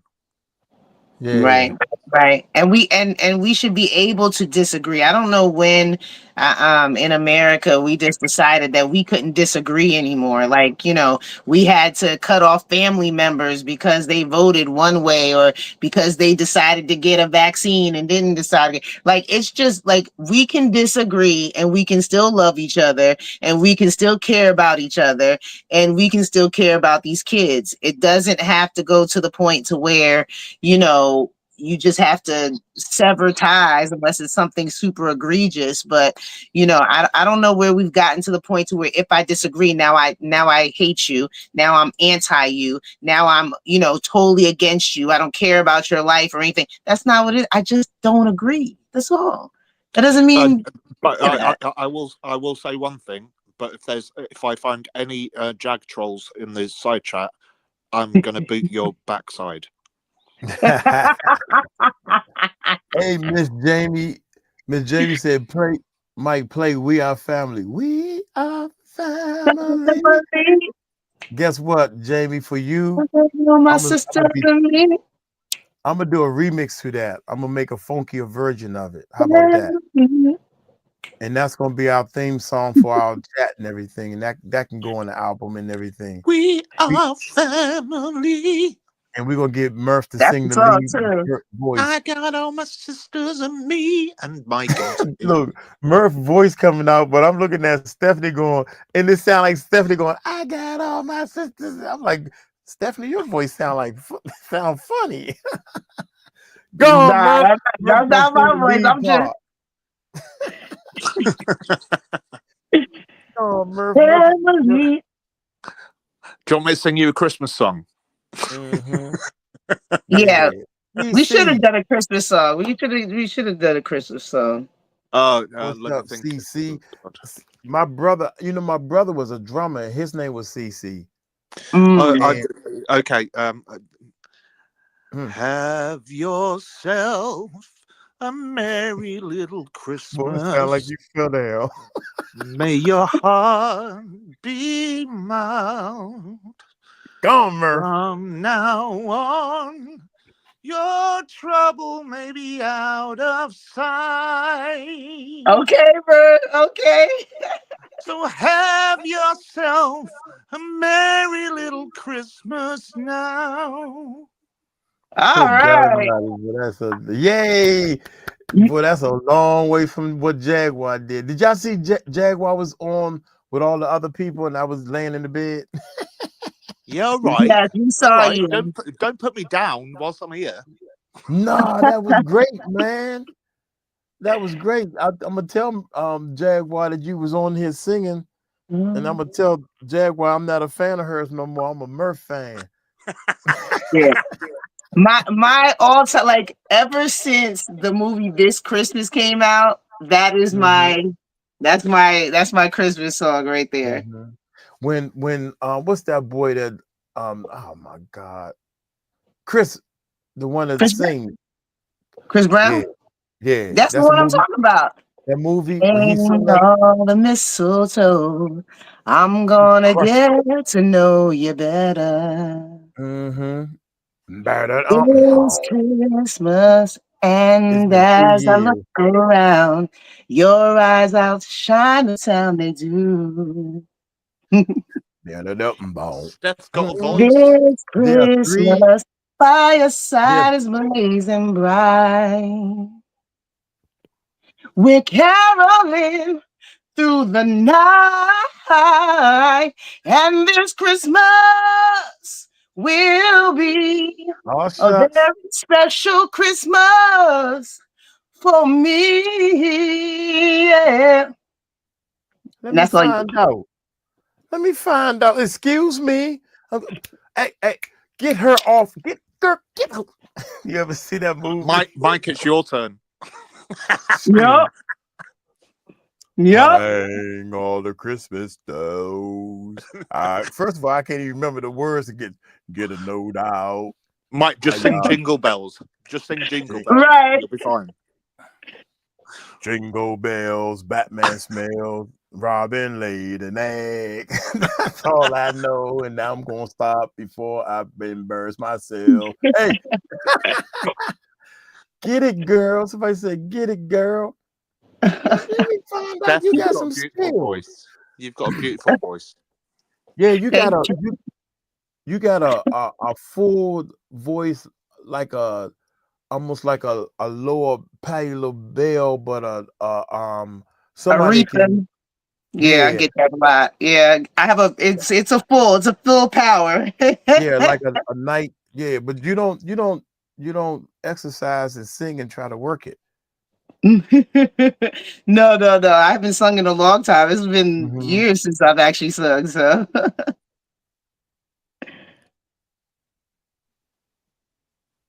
about study a channel. You've muted yourself. Yeah. See, no. I was reading. Yeah, CC, how you doing, CC? Yeah, you talked to me about starting a YouTube channel and everything. Yeah, and I'm glad you came because we're gonna pick a day and we're gonna talk strictly about YouTubing, what it takes, and actually putting together making your life every day. We got to come down here and do something. You got to make up your mind that, okay, I'm gonna make this my life. There's been times when I didn't want to come down here on a Sunday. I done burnt myself out. Do you know, hey Murph, did you know that one season for our anniversary, on our anniversary, we dropped 24 videos, one video per hour. Wow. Yeah. So I had to do all these videos, and I was like, okay, y'all, this our anniversary. This video number 1, such and such. Then this video number 2, and our system, and Tahir is putting them up. Tahir said, don't put the numbers in there because I don't know which one I'm gonna release. I said, okay. So, and at the end they said, okay, y'all, this is video number 3. And it was already at the 24th hour, you know. So Jeez. I mean, we tried things because we was understanding that you put one video out every day, period. If you do that for 30 days, Stephanie, if you just upload a video, release this video, set the time to release the video. It's all about understanding the algorithm as well. And YouTube, YouTube, the algorithm kicks in and they reward you. They reward your channel because they can depend on your content. See, this is a content-driven machine. All the social media. One of the main things that I'll say to Steph, and I think I've already said it to you, Steph, but is that after an hour, that's after an hour's content, that's when the algorithm normally starts to kick in. So so it needs to be, hence the reason why Mike does such long lives. Well, you know what? actually, I would like to do shorter lives, but hell, I mean, if the number stays up over 100, I'm talking all night. And Mike, we're doing great here, man. We're doing great here. We got 147 now. If we was to, because of the topic. Thank you, Nafisa. We can actually we can start playing. If we start Katt Williams videos over and over again, the numbers start going back up. Yeah, exactly. So, and it's so it's about what you put in the title. It's about how long you're going for. It's about all of that kind of stuff. I forgot what you said the name was going to be. I did a video. I actually was going to upload a video. It was over an hour. And then when I was done with it, I tried to upload it. It would not let me upload it. And I was so upset. It kept saying it was an error in, me trying to upload it from where I downloaded to. I was so upset. I was like, man, I just did an hour and I don't have no way to save it to my phone. I definitely, this phone is messing me up. But. Oh, yeah, CC. First of all, Miss Jackson. What we said we're gonna call her, Miss Jackson? Is she nasty? What was song? Can we, Mike? Can we set up some kind of Can we set up some kind of thing to get Steph a laptop, because she's doing everything from her phone. We ain't buying Steph no laptop. It's yeah, already we are on its way. Yeah, we are. It's over. How you know that, Murph? You've been sneaking into our conversation, Steph. It's already on its way, Murph. Well, it's not on its way, but it's already in the makings. I was supposed to. My nephew came over. I was on Amazon. We looking at laptops, and I'm mad. Well, huh? Did I tell you that I'm psychic as well? Yeah, you must be, because we was talking about it, and I was thinking about giving her one of these, but I don't want to give her the thing that ain't working. Shoot, it wouldn't even turn on today. What's wrong with this stupid thing? That thing is done. How old is it? No, that Mac Mini kicked butt though. We were trying to the studio computer edits, the rendering is slow. The Mac Mini is a lot faster, But this laptop that I'm on now, this laptop has an M1 chip in it, and this sucker kicked tail out of all of them.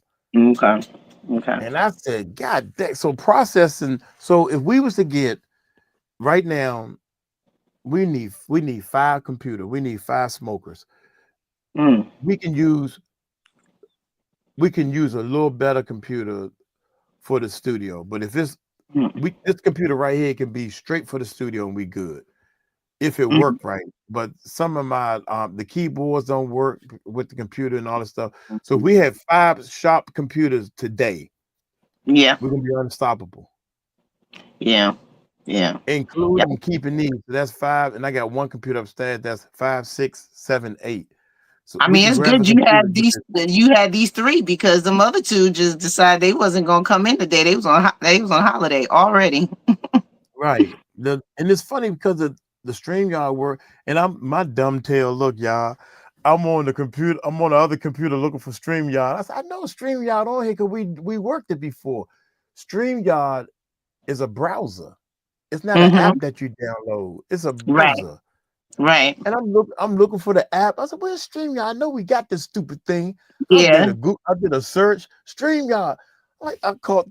Where's StreamYard on this thing? I know it's on here now. I ain't stupid. I know it's on here. He told me something. Mike, it's an app. I'll call you back. It is Mike, it's a browser like that. Yeah. Thank you so much, Miss Jackson, for the beautiful voices and the children all over the world. Right. We're gonna work, y'all. We're gonna work, and I really want everybody to participate, and I'm a little nervous because I haven't produced in a little while, but I'm gonna produce some music that I really think that can fit a Jaguar voice. You could do Jaguar, you don't have to do a lot. Just put some stuff on there.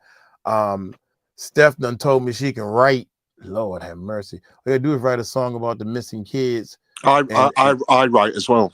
So yeah, Murph will probably write better than me, actually. Now I know one thing: if y'all 2 get together and even a little melody, what you think, Murph? Can you write to a melody a little bit, or do a I've been a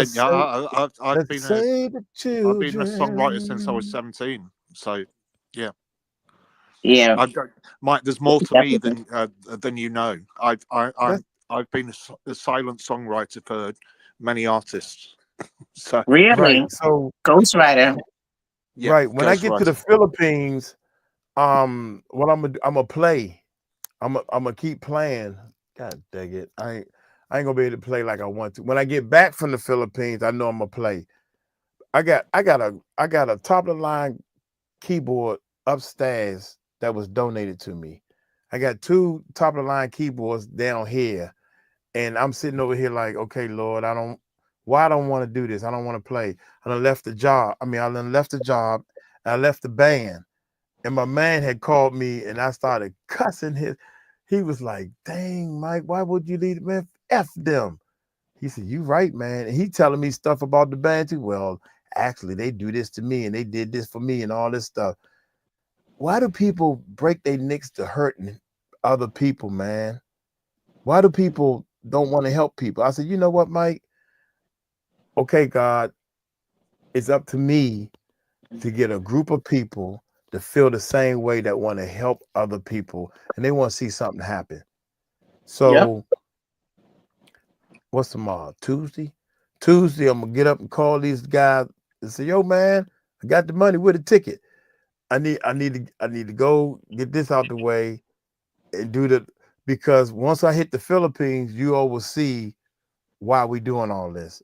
And I think y'all gonna really enjoy the trip. I'm gonna film as much as I can. I'm hoping that y'all gonna be right there with me, riding and stuff. You know what I'm saying? There's gonna be some things I may not be able to show, but I'm looking at it as one of y'all because I remember following a YouTuber and he went on a trip, and I went through the whole thing, man, and I was like, that was awesome because I got to see everything like I went on the trip, and it was free. Yeah. Yeah. Mm-hmm. So since Murph said, God dang, another 15 minutes went past. And y'all just sitting here listening, or you can keep it on and turn the volume down and go on to sleep. That all that helps. That all that helps, man. Because we right now, we're doing 100 an hour. Well, 100 because there's more than 100 people. There's 142 people listening now.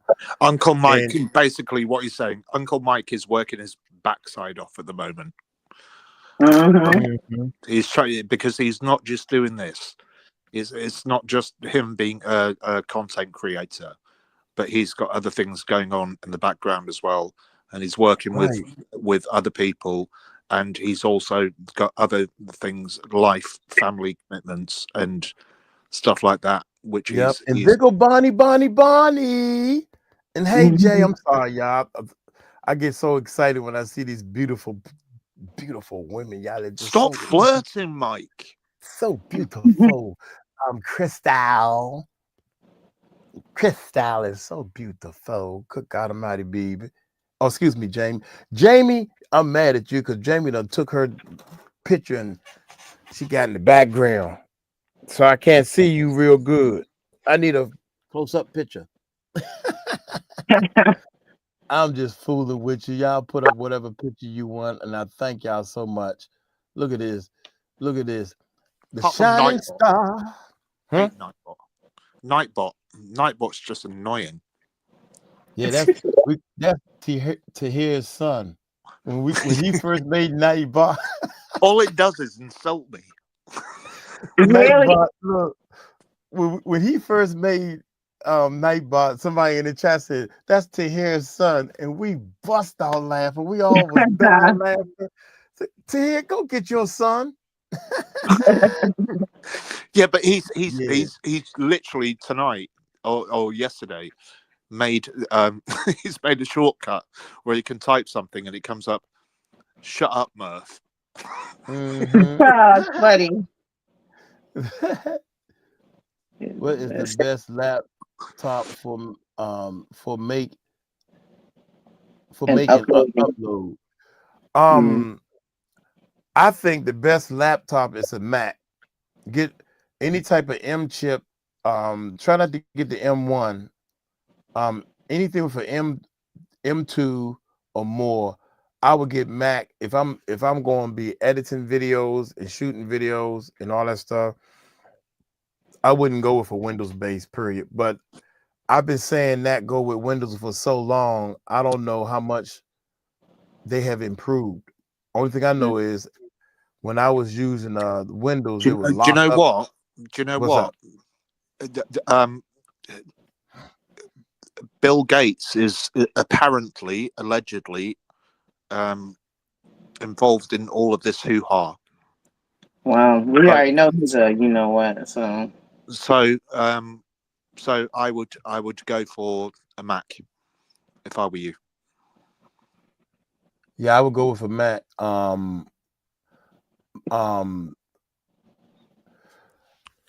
I think that the processing and like right now, I don't know what happened. Look, I'm talking about going for a Mac. All my computers are Macs. I don't know what happened today, and it's not a Mac problem. What happened is that's a StreamYard problem because everything else works. Oh, everything else is working. Okay. Yeah, everything works.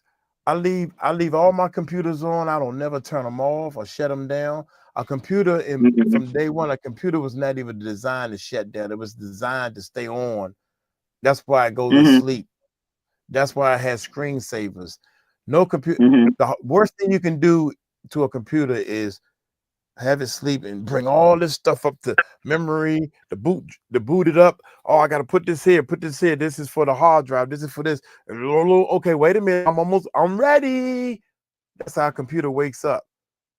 So to keep keep the computer on is the best thing for a computer. Yeah. And the more you call yourself trying to treat it and take care of it and save it and cover it up, the worse it's going to treat you. You treat it rough, it's going to be nice to you. So you gotta spank that. You gotta spank it sometimes. Spank it, spank it, spank it. Oh, my bad, my bad. You gotta be rough with that bad boy. You gotta spank it, spank it. There's something about Mary. Miss Beautiful, how you doing? You doing all right? You doing all right? All right, all right, all right. You're gonna learn today. Anyway, guys, was not expecting to be on here for no 3 hours. I gotta get up. I did. Oh, let me see something while we here. I think did he upload that Ali's journey. Then I think he uploaded Ali's journey part. Mike showed the logo.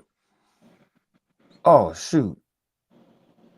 I seen it on WhatsApp app. Or did you send it to me on Facebook, Steph? I sent it to you on WhatsApp, I think. Hold on a second. Hold on. WhatsApp don't work on this phone. I mean, on the computer. Hold on. Let me see. Oh, really? Shining star.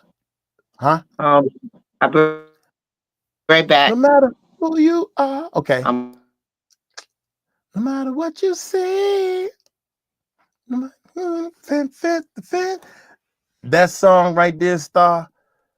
When we was little, see, my father was in the band and stuff. My uncles and all them, they played music, and two of my uncles was in a very big band.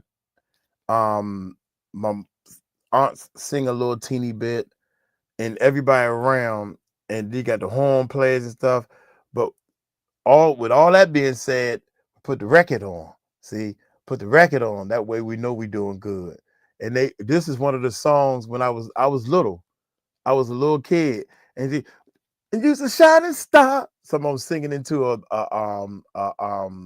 drumstick, and they got the moves down and everything. And I'm a little kid that's having fun. One of these days I'm gonna do music. I know I am. Use a shining star. The band. They over here like this, and it's like 3 of them in a row. They all they got the steps together, baby. I said, God dang, I had my own band in my basement. All my loving family, yeah. So when I see y'all, there's something about Mary. When I see all y'all, patron girl, you know you on my list, girl. You never gonna get off my. You never gonna get. I sent it to your Facebook, Mike. Okay, you never gonna get off my list. Hurt my feelings. That's all right though. But welcome back. Thank you so much. You belong here. I can tell because I like when you send me them videos. She said, what I do? I ain't do nothing. Mike, you are too funny. Play that funky music. There was a funky thing, playing in a rock and roll band. Yeah. Never been You know it wasn't. Just go down and check out the show. Peep, when it was doing and singing and moving to the groove. Yeah, and okay, Mike. Okay, Mike. Yeah, we get it. You got it. And somebody's turned around and they shouted, play that funky music. Boy. Look at this, y'all. Ladies and gentlemen, drum roll. Brrr, this is the logo. Hey, y'all, put a 1 in the chat. We should have did this when we was at 200. If you like the logo and it's excellent and superb, or put a 2 in the chat if you don't like the logo or whatever. That is awesome. I think that is nice. Murph did the logo, y'all. Good God Almighty.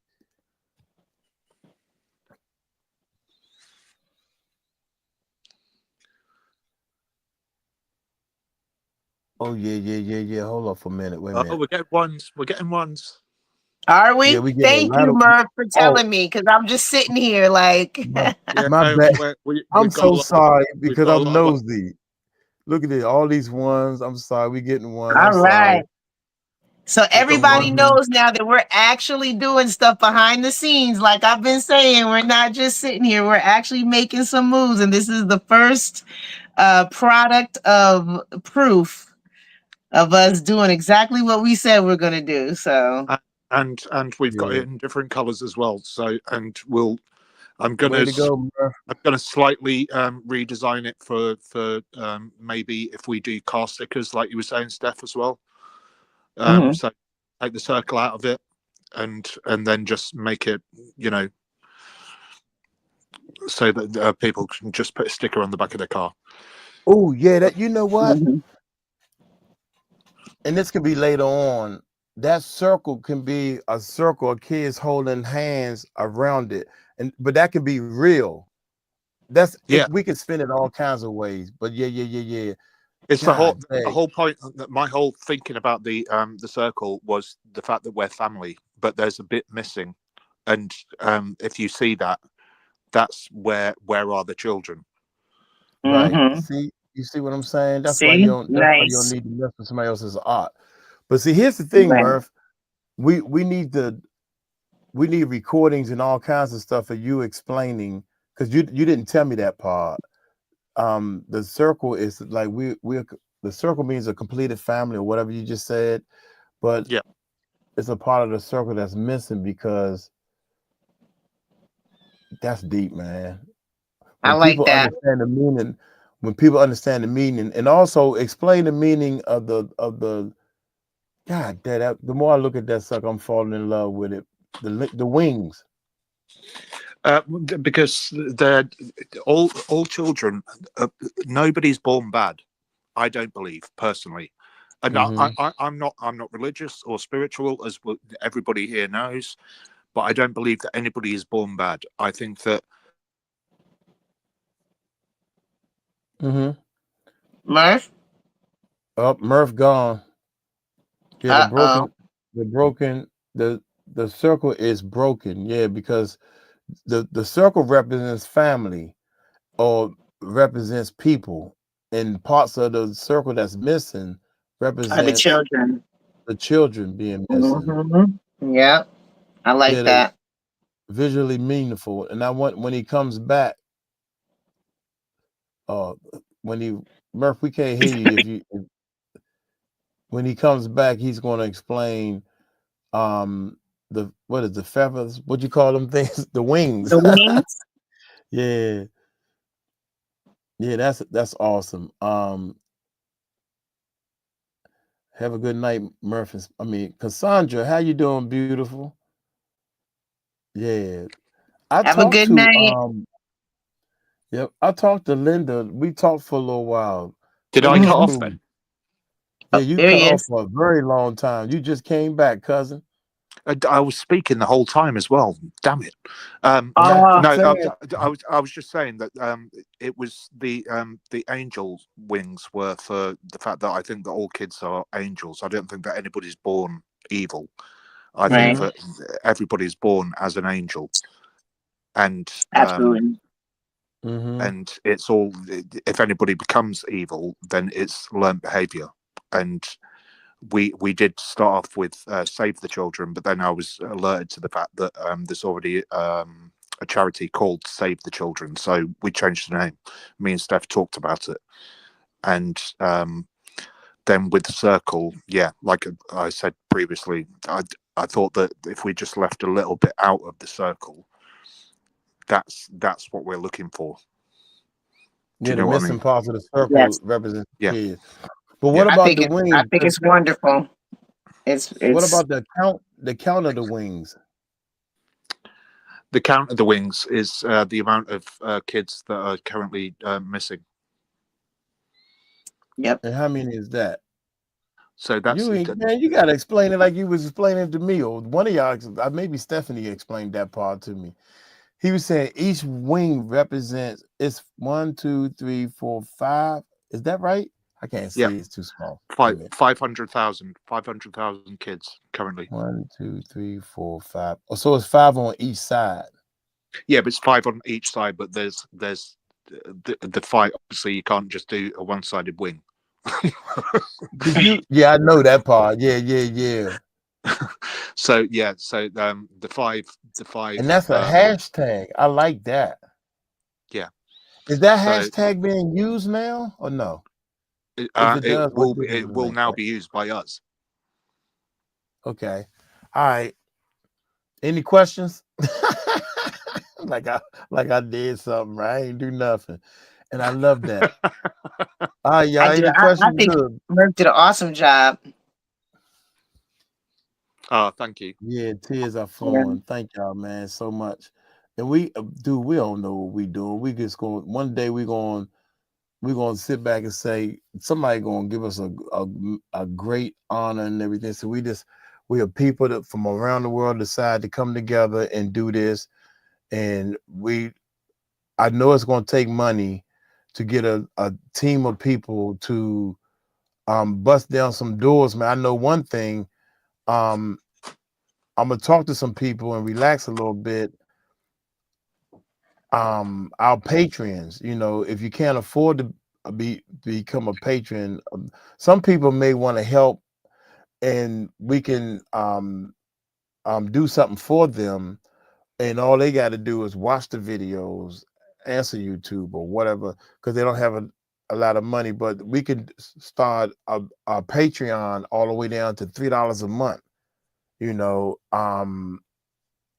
And if you can afford to pay, I don't know, $20 a month or $50 a month, some people can pay $100 a month. I got a buddy of mine that is a patron, and I forgot all about that. He paid $100 a month, and I said, "God dang, boy, yeah." He said, "That's me, man. You ain't know that." I know that. Of course, I knew that, man. Wow, that's awesome. That's a good friend right there, boy. Yeah. I mean, I got some people that once we get things moving, I'm gonna point at them and tell them, I need your help. Well, what do you want me to do? First of all, I need you to bring $3,000 with you when you come and sit down and talk with me. What? You heard me? And don't be late. Get here at 8. Do you know what, Mike? I've just had a thought. Let's ask Tahir to put the picture, the logo, into your opening titles. Wow, that's cool. Let's get it. Let's get it, baby. Let's get it. Yeah. I'm a doer. I keep telling you, done. Yeah. Yeah. He's snoring his head off right now, but yeah. Okay, y'all, we're gonna work on that and put it. We can work it in. You can. Yeah, we can work it in some kind of way, man. Work it in when it first come on. Hashtag all that hashtag should be in our description, period, and all that type of stuff. Instagram and everything. Let's get it started, man. Let's get it started. And put that joint on the t-shirt and let's rock with it. Lean with it. And like I said earlier, I've already got the logo in loads. Oh, you have it what do you call it? Transparent too? Yeah, I've got it transparent. Yeah, I've got it in black. I've got it in white. I've got it transparent. Yeah. Yeah. Okay. I don't have no echo, man. So y'all take it light. We ain't. Thank y'all so much. It's still 131 people. Most of the time, I try not to get off into under 100. But y'all beat me this time, boy. Jamie, you are so beautiful. Thank you so much. I love seeing Star. Michelle, I love seeing all of y'all, except for you, Murph. I know you hate me. It's fine.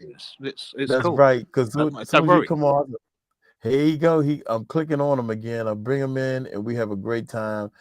Sam 3, how you be? Vicious Lee, good to see you here. That's a new person right there. And this is ooh. Is that right? I forgot what song it was. How'd the song go again? Janet, Miss Jackson, if you nasty. I'm sorry, Miss Jackson. Ooh, I am There it for is. real. It's not a Janet Yeah, Jackson song. That's what it is. That's why I'm off.